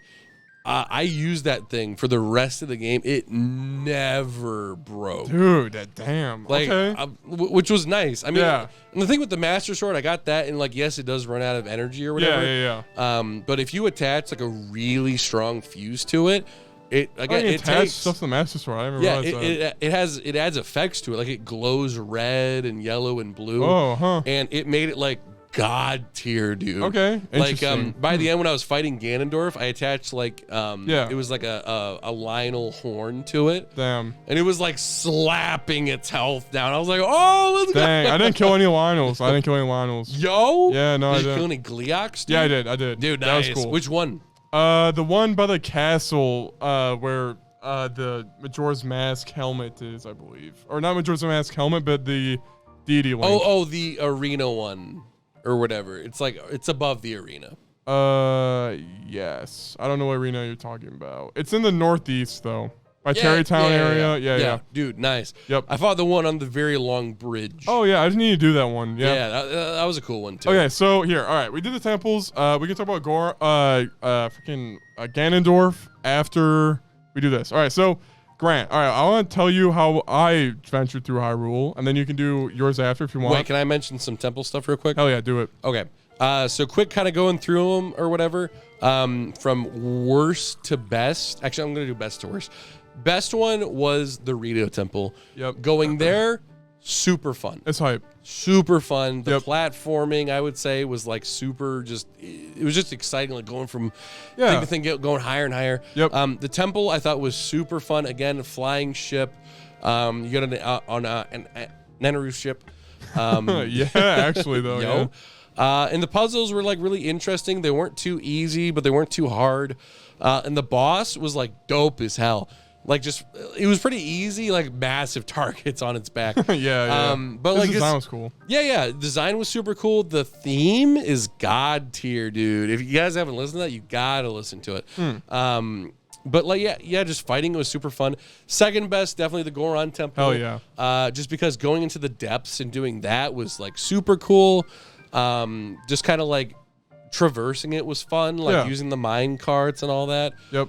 Third best was definitely Gerudo. It was just kind of dark, but doing Yeah. the puzzles was fun. And the boss was like super difficult because it was like the beginning of my playthrough, Yep. but it was fun. Fourth one is Zoro, or Zora. I have the same issue. Yeah. Fuck that one. I hate that shit. Dang. Friggin' and dude, I hate the fact that whenever someone says it, they're like, typical Zelda thing. I'm like, shut up. The water temple sucks or whatever. Yeah. But yeah, like the boss is just Splatoon.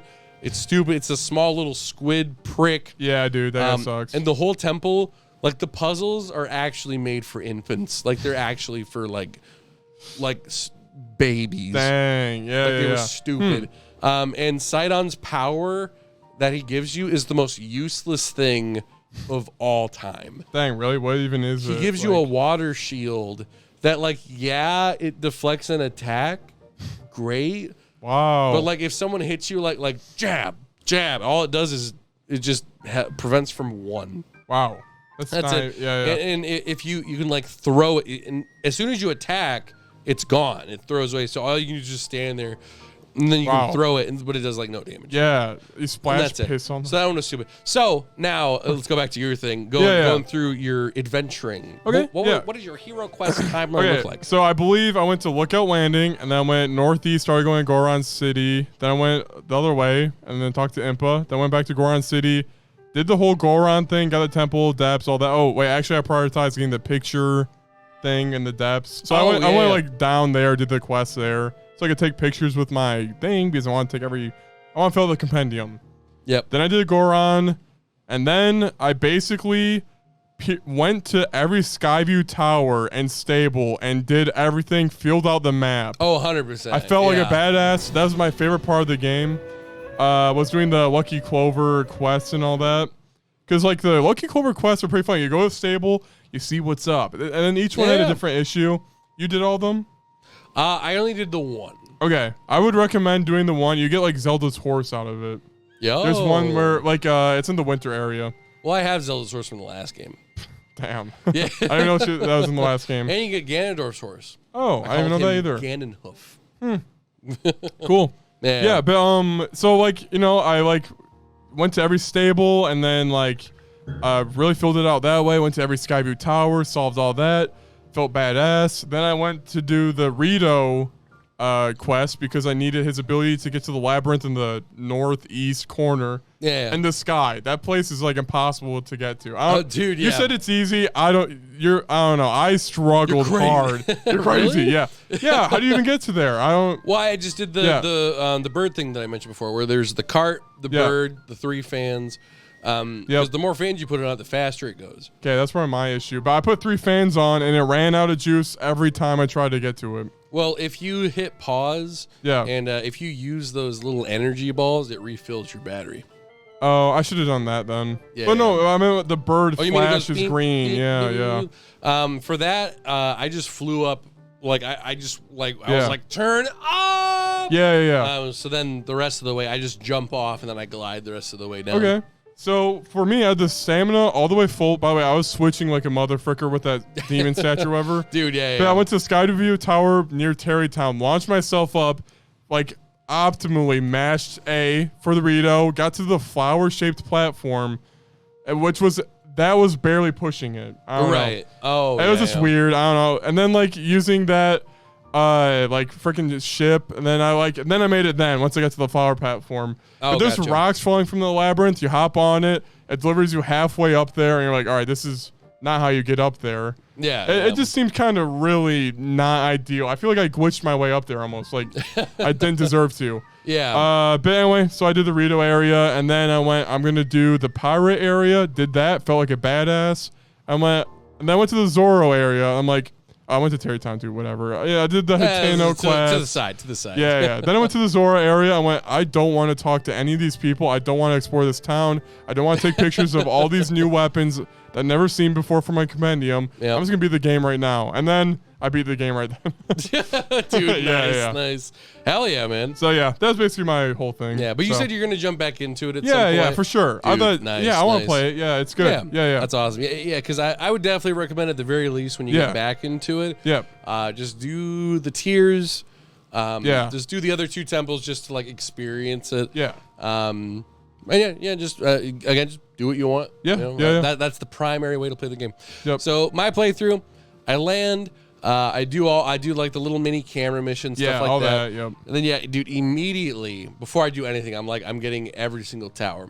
And getting every tower was really fun. I didn't look up a guide for it at all. Nope, no guides for me either. Yep. I would basically go to a tower, I'd launch up, and then I would like quickly get into my camera mode. I'm like, okay, there's a tower. All right, click on it. Or like set up a beacon, and then I'd spend like 20 minutes getting over there.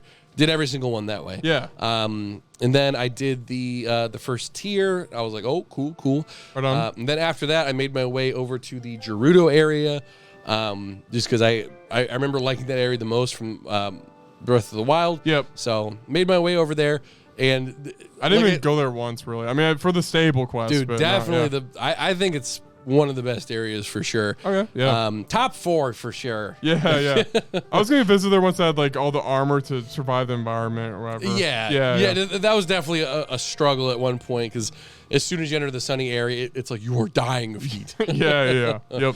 But so the Gerudo area was super fun, very difficult because like one of the most difficult sections was the mission to get to the temple was you actually have to have this like all-out war where like 3 Gibdo nests pop up like around the town. Okay. And it's actually really cool because the Gerudo like army captain comes up to you and she's like, okay, we're gonna fight them, but you need to tell us where you want our people. And you can pick like, okay, I want a fence up front. Oh, yeah. I want like friggin' snipers focusing on the left. Yeah. I want spears up front, and I want shields on the right. It did help. It did help. Cool. So like the front, because I put a fence there, I was able to go to the left and the right really quickly. Yep. And like take care of those. It's like you're playing Metal Gear Survive, kind of. Oh, really? Put a fence there. And then I go up to the fence and I start jabbing.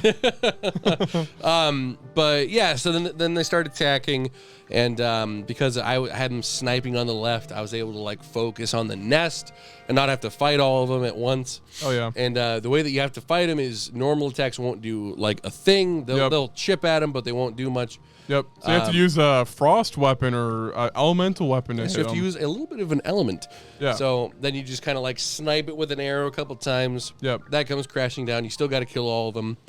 And I lost it like twice, I think. Dang. For the first town though, that's like definitely sounds like the hardest one. Definitely, dude. Yep. And yeah, well, the first time it was because there were these like bug dudes, the bug gibdos that were like flying. I didn't have like any arrows, so I was like, I just gotta wait for them to get down. Oh, those guys, dude. They suck. Dude, yeah, they were freaking pissing me off. But yeah, then I got to the temple, did that. Did quite enjoy that one. That was pretty fun. That, did all that while I was in Florida, actually. Nice. So that was pretty cool. Then after that, I did like a crap ton of side quests. Oh yeah, nice. Yeah, nothing too specific about those.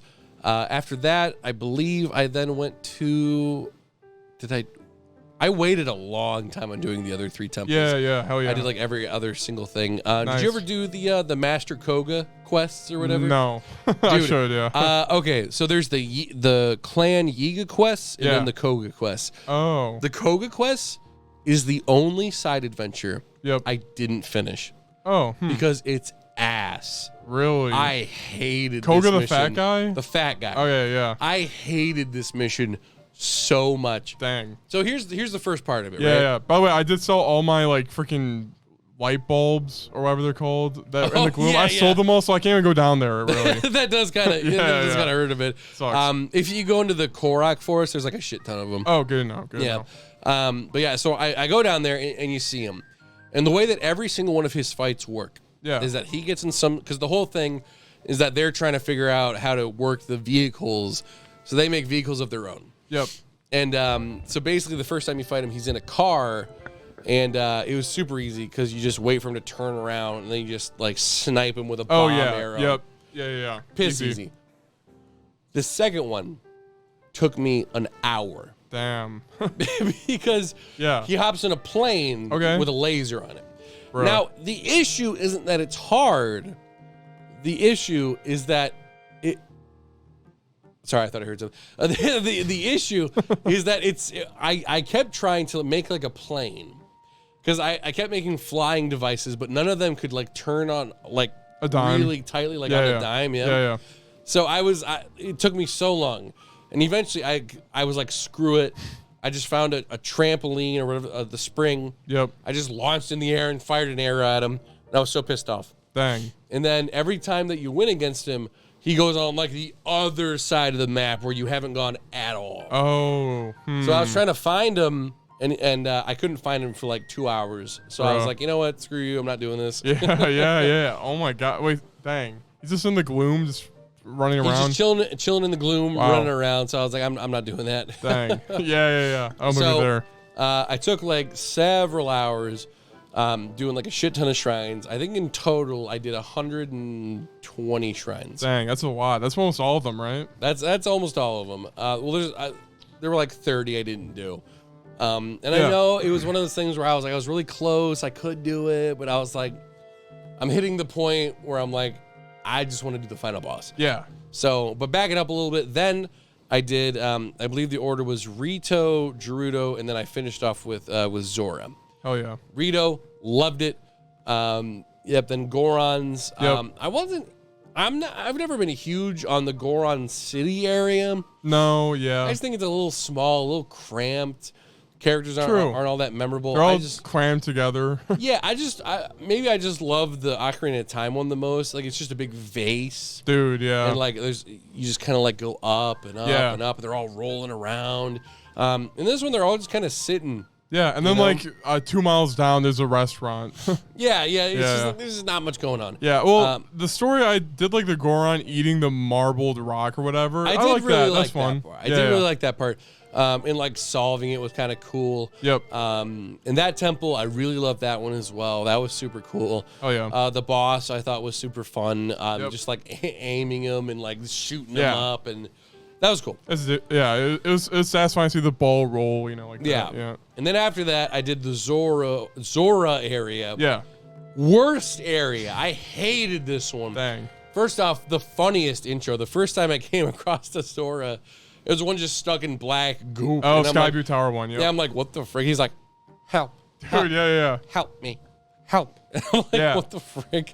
And I'm like, I guess this works for a fish area. Dude, I helped him. He's like, oh, your inventory's full. I need to give you a weapon. I'm like, dude, all right. I had the same thing. Yeah, then I left and I came back a week later. I'm like, you're still here? He's like, yeah, is your inventory empty? I'm like, I've been waiting for you. Yeah.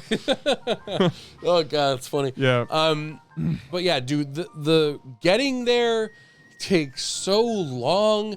You got to do like this puzzle in the air, then you got to like find this stuff on the ground. Wow. And then eventually you get there, and dude, I kid you not, the temple is the smallest thing ever. It like going from one side to the other in any other temple would take you like 5 to 10 minutes. This would take you like 30 seconds. Wow. Dang, that's crazy. It's like the boat, but like 10 times smaller. And each little area, like there's a middle section. Yeah. And then there's like 4 mini sections just around the middle section. Wow. Like a labyrinth, like actually. Yeah, except it's all flat. It's all just on the surface. There's nothing like under anything. It's all right there. And you get to it, and it's like, put the ball in the hole. And I'm like, okay, I put the ball in the hole. Yeah. Maybe it's the like, first one you're supposed to do then. Oh, absolutely. Interesting. And they do that, because I remember like when I first started the game, they were like, oh, there's some Zoras over there. Mm-hmm. And I was like, okay. And it's the closest area. Yep. So I should have done that one first, I guess, but I didn't, because I was like, whatever. So I did it literally from hardest to easiest. Yeah, true, actually. Oh my gosh. I did that, and then I have like the friggin' Splatoon final boss, and he was annoying as piss. Yeah, that guy sucks. And I hated it. Yeah. So then I did that, and then honestly, the rest of my playthrough was just going from shrine to shrine. Hell yeah. The only other really noteworthy thing is, in terms of the other things to complete, there were the Korok seeds and the guy with the sign. Yep. Oh, we got a sign, dude. Dude, I used to do every single sign. Same. And then I stopped because I was just annoyed seeing the guy. Yep. And then I saw on Twitter someone was like, just use a hover stone. And I was like, what? Oh. I was like, bro, the most complicated ones, I just threw a hover stone and just placed underneath it, and then it just stayed. Dude, okay, I'll have to no do matter that. how complicated it was. Just stay. I'm like, what the hell? How did I I'll not do think of that. this I'll do before? that. Yeah, it was perfect. Dang. Because like, dude, you should have seen my creations, Dude, bro. same. It is cursed as frick. I'm like, okay, if I put one big board right here, Yep. I have 2 smaller boards jutting out to the side. That should cover if it falls either way. And then I'll have this over here. I'm like, bro. And then you look around and you're supposed to like stick a pole through these 2 holes and like, Dude, yeah, exactly. Yeah. So I do that. But yeah, that was the easiest way of doing it. So then I did a few more of them. And then, for the Korok seeds, I used to do, I just did them as I saw them. Yeah. So if I saw one that was like, help me. Yeah. Same. Sometimes if it's like up a cliff where I had to whip out the old hot air balloon, I'm like, nah. Yeah. There were definitely a few where I saw it and I was like, nah, I don't want to. Yeah. Dude, also, what do you think of that one island in Breath of the Wild where you lose all your items and all that? That island in this game is like lame. I don't know. Oh, you know what? I thought about that at one point. I never did it though. Oh wait, is it like you have to kill the monster forces there? I don't know. I thought it was just kind of like the first one did it better. I don't know. 100%. They don't even take your items away. It's just kind of like. I really like the shrines that did that. Yeah. Because there were several shrines where it's like it takes away your stuff, but it gives you like 3 things to start. Those off are challenging with. Usually, yeah. Yeah, I really like those. Yeah. Because it like makes you think on your feet, and I thought it actually really helped. Yeah. Just like your mindset when it comes to playing the game normally, like just kind of made you think more as you were playing. True. Like okay, what weapons can I use here and here, and you kind of learn the value of combining stuff. Yeah, exactly. Just makes you think on your feet more. So yeah, I really like that. Then afterwards, right before I did the final boss, I was like, I need to do one thing. And you can probably tell from the screenshots that I showed you, I'll show my screenshot right here, is I was like, I need to defeat Ganondorf while wearing Majora's Mask. Oh, okay. Yeah. Because I did that in the first one. So I was like, all right, how do I get Majora's Mask? I looked it up online. And it was like, this is the hardest mission in the entire game. I was like, dang. I'm going to do it. Interesting. So you have to go into the depths. Yeah. And dude, respect if you do it. I eventually did it. Hell yeah. You go into this Coliseum area. Yep. And there are 5 Lionels. Yeah, you mentioned that. Yeah. And they progressively get harder and harder and harder. Jesus. And they're all gloom Lionels. Bruh. So whenever they hit you, you can't just heal up numb. Yep. No. You have to, like, if you get those ones that like gloom heal you, those are good. Yeah. I spammed that with Ganondorf. I collected a lot of that. Dude, yeah, 100%, dude. So basically, it starts off with a normal gloom Lionel, and then it's like a stronger one. Then it's like the white striped ones, which are like the hardest versions. Yeah. And then the big finale is it was like an armored white Lionel with like this massive club. Dang. We're like, bro, I had I think how many hearts did I have by the end? I had about 45 hearts, and he would still almost one-shot me when he hit me. Huh. So, dude, I got God tier at parrying. Hell yeah. So, like, he swings this huge club at me. I'm like, bop! Nope. Yeah, dang, hell definitely the hardest thing that I had done in the game was that there. Got Majora's Mask, God tier. Nice. And then I did the final boss. And dude, this final boss, dude, it's good. Is so good. It's good, yeah. It reminds me so much. Because like my biggest complaint with the final boss in Breath of the Wild is that you're just fighting this crazy looking thing. Lame. And then it's then it's the pig. And I'm like, all right, sure. Because my favorite final boss is the Twilight Princess final boss, because it's just so menacing. When he's like walking toward you, dun, dun, dun, dun, yeah. It's like, yo, it's just intense, and I love it. Hell yeah. And this one has that exact same feeling. Dude, yeah. But better. I love Ganondorf's design in this so much. I thought Matt Mercer did a fantastic job as Ganondorf. I think it was Matt Mercer, huh? Yeah, cool. Yeah. And once again, I thought the journey to it was cool because there's a white Lionel guard in there. Yep. And when you finally fall on that final platform, the music just goes like, this sounds you never heard before. And it's like scary and yet hype as frick. So cool. Real quick, Grant, we're getting to Ganondorf. For me, guys, I skipped a lot of freaking temples. So I had to do the army, like Ganon's army, right? Yep, you do that. You do that all by yourself. Yeah. Well, I had the Goron and the Rito guy. Oh, that's fair. Yeah. That's fair. But basically, let's just say I took a mushroom spear, sat by the cliff, and yeeted them off. Because, they're bouncy or whatever. Get away. Yeah. And then, all right, then I did the Splatoon boss, Grant hates. That one does suck balls. Oh, that gave me so much trouble. Yeah. Then I did the Gerudo one, which honestly, that one was easy to me. Okay. I just spammed bow and arrow, and it worked. I don't know. Yeah. And then there's freaking, the mech robot. Whose temple is that? That's the secret 5th temple. I completely forgot to mention that I did that. I did the secret 5th temple. Yeah, what the frick? So, I'm not going to explain too much about it, because a lot of it has to do with, like, you did the tiers. Good. Here's the temple. Okay. That's awesome. I'm hyped for that. That's why I'm going to leave that, but it is a really cool temple. I think I was supposed to have a mech. I didn't have the ability to. Did you have to build, like, from a recipe or something? It's all a part of the temple. Dude, but I had nothing. So I'm like, all right. Then I just stood by the wall and perfect parried every attack. Did like a little damage. Mech and I will spoil a little bit. You get this badass mech. Yep. And you can jump on it and you can attach whatever to it. So for example, I would attach like a spike ball in one hand and a flamethrower in the other. Yeah. I'd go up to like a group of enemies and I just start like flaming them all down and then like thwack. yeah. Dang. Well, for me, I just parried.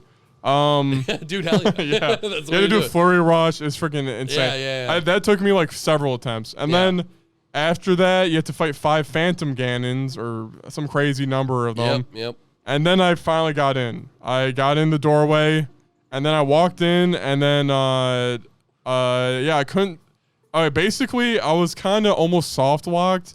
I had like one health bar. That's it. So then I was like, frick. So then I did so I had to beat Ganon with just a health bar. So I really had to learn his moves, and that was super hype. To memorize it, because like, oh man, he like switches weapons. You have to learn the timings of each one. Yep. It's a lot of flurry rushes back and forth, which is cool. Oh, dude, I thought it was so hype. It was awesome. When you go for a hit and then he does the freaking backflip. Dude, yeah. I'm like, no. yeah.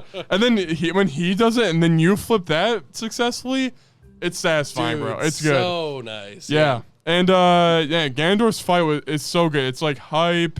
The music's popping off. I don't know. The music's like dead the whole game. And then for that, just kidding. It's fine. Yeah. But so then then eventually you go in the sky. There's a dragon the Master Sword was on. So you land on that thing. And it's a dragon fight, dude. It's crazy. Dude. And then I immediately went for Ganondorf's eye, and then nothing happened. I'm like, what? Wait a minute. But really, you're supposed to go for the other glowing eyes on his back. And honestly, this part was hype as hell. It was hype, dude. The music's hitting. It was maybe, obviously a little easy to go for the clear, like, wart on the dragon's back, Yeah, but it was still awesome. It's still awesome. Yeah, it definitely is like what the pig version in Breath of the Wild was, where it's like, oh, this is just you've won, but you got to do this real quick, sort of a fight. Yep. But either way, it was still like badass. Yeah. Yep. And then basically that's it. And then there's more story implications or whatever. I did not experience any of the story. And overall, when I beat that final boss, I wanted to play Twilight Princess or a Zelda game that had more moments like that Ganondorf fight. Yeah. Versus, Tears of the Kingdom didn't have moments where I really felt like, dude, that Ganondorf fight was awesome. Dragon fight was awesome. Pulling the Master Sword out was awesome. Yeah. It's just I needed more of that Zelda. I need more of that consistency. Yeah, like basically. Yeah, like I was craving more story, which obviously I didn't experience any story. But I just wanted like Twilight Princess, like with Zant or something like that. I wanted to go on an adventure. Oh, dude, absolutely. I really hope that they go back to a little bit more of the original style. Yeah. In the next game that they make, I think we're good here. We've told the Breath of the Wild story. I think it's wrapped up in a nice little bow. Yeah. Time to move on to the next thing. Yeah. By the way, and throwing items in this game is awesome. I forgot to mention absolutely, that. Yeah. Just raw throwing them. That's a awesome thing they added. Dude, hell yeah, it's good. Because some items interact weird or with the environment or whatever. So it's cool. Dude, hell yeah. And so for my final little part, at this point in the game, I have become like dude, I was so hype for the fact that I was like, I have become a living god. Yeah. For sure. So every single weapon I had, its power was like 93, 97, 90s? Holy 80s, frick. 90s. I had one that was temporarily up to like 100. Dang. But it was one of those ones where you hit it one time and it goes away. Yeah. So primarily like 90s. So I started like going through it. And I had the the first thing I faced was the Lionel, and I was like, this little bitch. You took him out. I ran away. I ran. Dude, I flew down. And I was like, Twilight Princess, stab. Dude. All right. Well, for me, dude, I like put a rocket on my shield, so I'm like, huh. I got out immediately. Nope. Yeah. Dude, that's good. Yeah. But I messed that guy up. Oh yeah. And then one of the most satisfying parts was when I just had to fight the army. Yep. And like it felt like a Warriors game. It was awesome. Yeah. Like I got my massive club out that was like 95. Yeah. And I had all of them come up to me as close as humanly possible. I got rejuice power, which is really good. So she sends out this like this yellow wall, and if you whatever part that you snipe with your arrow, it'll like electrify that area. Oh, okay. So I did that. All of them were like paralyzed. So then I take my club and I thwack them all at once. Dude, yeah. It was like dead. Satisfying. I was like, yo, let's go. Dude, it's good. And for me, I was like, all right. And I put a smoke or puff shroom down, dude, so no one knew where I was. And I was like, kind of like, being sneaky like that. Yeah, so. Hell yeah, dude. That's cool. That's the way to do it. Yeah. And then after that, I had already beaten all the bosses, so I didn't have to do any of that. Yeah, and so it does still play the cutscene. So those bosses do show up.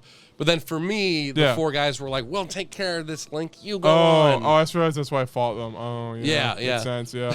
So, except that, well, Yeah. did the 2 there? Did they fight their Yeah, bosses? they fought the freaking their respective bosses. Okay, yeah, yeah. so you I did did only them have again. to do the. Okay, well, Yeah. that's cool then. Yeah. Did you have to fight the You Phantom do them yourself, Ganons? Link, bitch. Yeah, bitch. Who fought the Phantom Ganons then, or is that Raw Root? Spoilers. I shouldn't know that. No, I didn't have to fight them. Oh, okay. They just showed They up just for kind of me. weren't Yeah, there. yeah, makes sense. Yeah. Oh, I forgot to mention, I did that part too. Yeah, Zelda, the fake Zelda was a bitch. Oh, you meet her actually. Yeah, you meet her. Spoilers. Don't tell me. I said that. and then nothing happens. yeah. Dang, interesting. Yeah, so then basically, I asked a question. Like, going through. like, wait a minute. Yeah. Oops. And then I entered the room with Ganondorf, and it was like this amazing battle, dude. I did actually lose the first time because I was learning all the moves and all that. Takes a minute. It does take a minute. And then when I went back in there, I was like, okay, I'm not going to use any other weapons. Majora's Mask on. I got the Demon King armor. I got the Hyrule Knight pants. Oh, yeah. I'm going in. Yep. I will only use the Master Sword. So I used the Master Sword mixed with a Lionel horn from the armored Lionel that I fought. Yeah. So that was like my strongest weapon. And when his health like expands to a massive amount, it was like, yo, let's go. Dude, yeah. And you did fight him with the 5 Ganons at the same time, right? Oh, yeah. Yeah, okay, yeah. That part is hard, yeah. Dude, yeah, that part was freaking yeah, it's crazy, dude. yeah. Like that is definitely where I was the most hype for sure. Yep. Because then I was like, because then the 4 sages come and they're like, we're helping you out. And I was like, oh, thank goodness. Oh, yeah. So meanwhile, me, it's like, there's 2. I forgot that was a struggle a little bit, yeah. Yeah, the Reno one doesn't really help out at that point. Yes, now I can air glide boost. Yeah. But yeah, mostly Riju. She was absolutely the most helpful. Oh, yeah. Because, then all the Phantom Ganons are in one spot, and I can be like, snipe. Then they all get away for a second. And, that part was just really hype because, even though I had a really strong weapon, I couldn't just rush in and go, hit. Yeah. I can just body and attack. It's like, no, he flips out of it, smacks me up, says, no, bitch. And you have like other Ganons you have to worry about. Yeah. So then the fight turned into, okay, zap over here, parry. Okay, quick dodge his attack, get 1 attack in. Yep. Run over here. Yeah, parry, zap, and just doing that over and over again until I finally got through with it. So I was like, holy crap. Yeah. Then I have the amazing dragon fight. Oh, yeah. And then that is it. So And you got the true ending too, right? then I got the true ending. Okay, cool. So- yeah, for me, Raru and his wife showed up. I'm like, what? Who are you? Like the wife, I did not know at all. Thanks for playing, I guess. And the golden dragon has feelings, I guess. Like, is he a person? Like, what the frick? Yo, like I can't literally, say. he was a guy who had the Master Sword stuck in him. I don't know. That's Yeah, it. That's yeah. all. I don't know. Who's this bitch?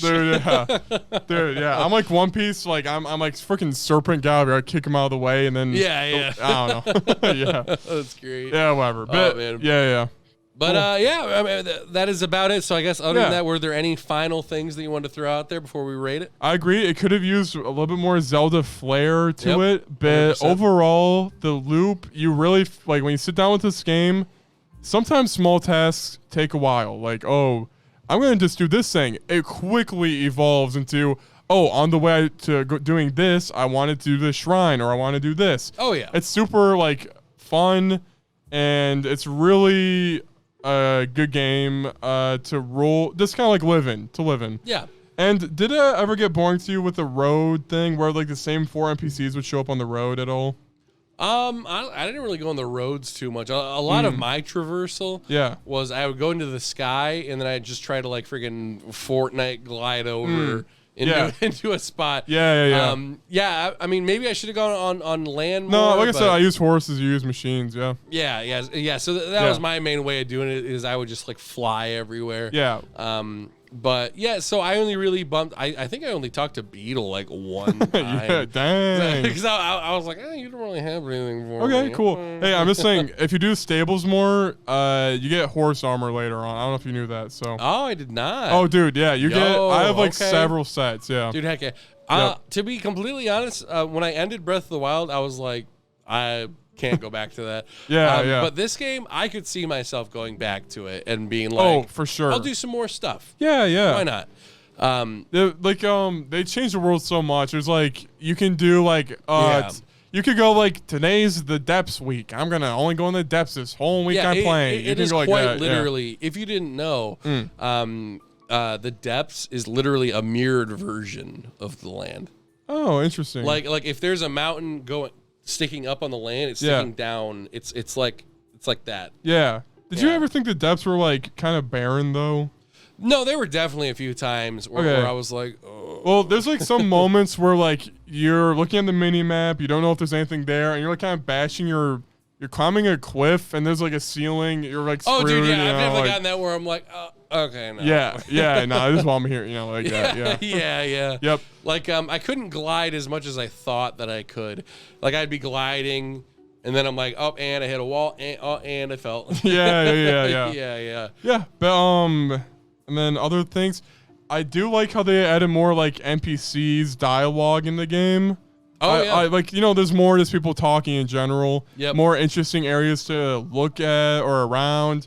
Like there's a Hyrule troop that their whole goal is like clear out caves, like want to help us, and then it's kind of fun to help them out. There is It feels lived in. Yeah, exactly. Yep. As much as there still is missing that little bit of Zelda charm, Yeah. there is still a lot of personality in the game. Yep. Like for all the different people, like I remember a lot more of the people. Yeah. Same. Like By the way, in Lookout Landing, there's like the cook. He went to Hyrule Castle. He wanted to learn a recipe. Did you? Did you talk to that cook and did he come back? I'm trying to remember. Because I talked to him several times and he didn't come back. I'm like, all right, so it's at the end. Like, that's kind of like I don't think I thought about talking to him okay. afterwards. Because I wanted to make him come back just so I had a chef giving me chef advice. Yeah, But that'd be cool. But that kind of like goes. Basically, it's not like Hades where there's endless dialogue options. There's 100%. They're set to be here, and they'll say the same thing. Like, dude, Purah, throughout the whole game, if you ask her what other village is, she's like, "What the fuck did you just say to me? You little piece of shit! You don't know the other villages? Are you even paying attention, Link? What are you doing?" And I'm like, I wish Purah had some rotating dialogue options. This is me nitpicking, you know? No, yeah, for sure. Because you're after your third temple, and she's like, "Do you know what other villages mean?" And it's like, bruh. You know? Yeah, exactly. Yeah. I kind of wish that she and some of those other main characters were more involved with like stuff that you did. Like I would go to that main area a lot. Yeah. To do like little things to like, like, oh, I got to cook real quick. I'll go here before I head my house. Yeah. Oh, yes, where one of the statues are. But I kind of wish there was like more of a reason to talk to her. Yeah. Yeah, true. Yeah, but so like, there's some slight nitpicks there, but I think like they use like classic enemy names. Oh yeah, like Marbled Goma.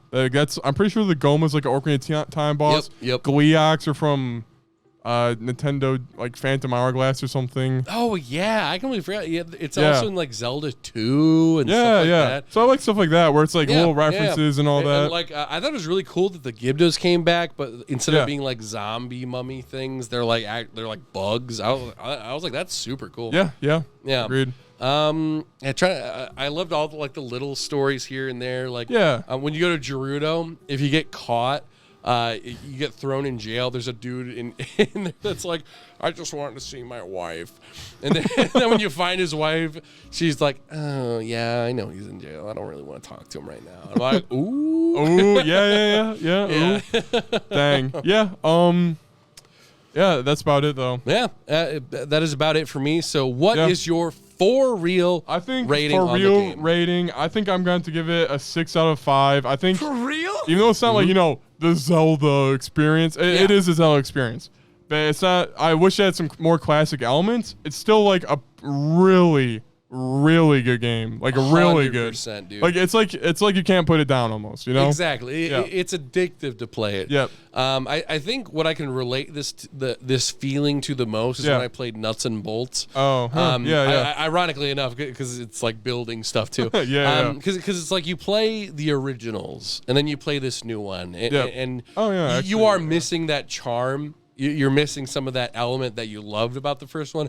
But if you just take this game on its own, it's perfect in its own way. Like, not including the other ones. I would also give it a beautiful 6 out of 5. Oh, yeah.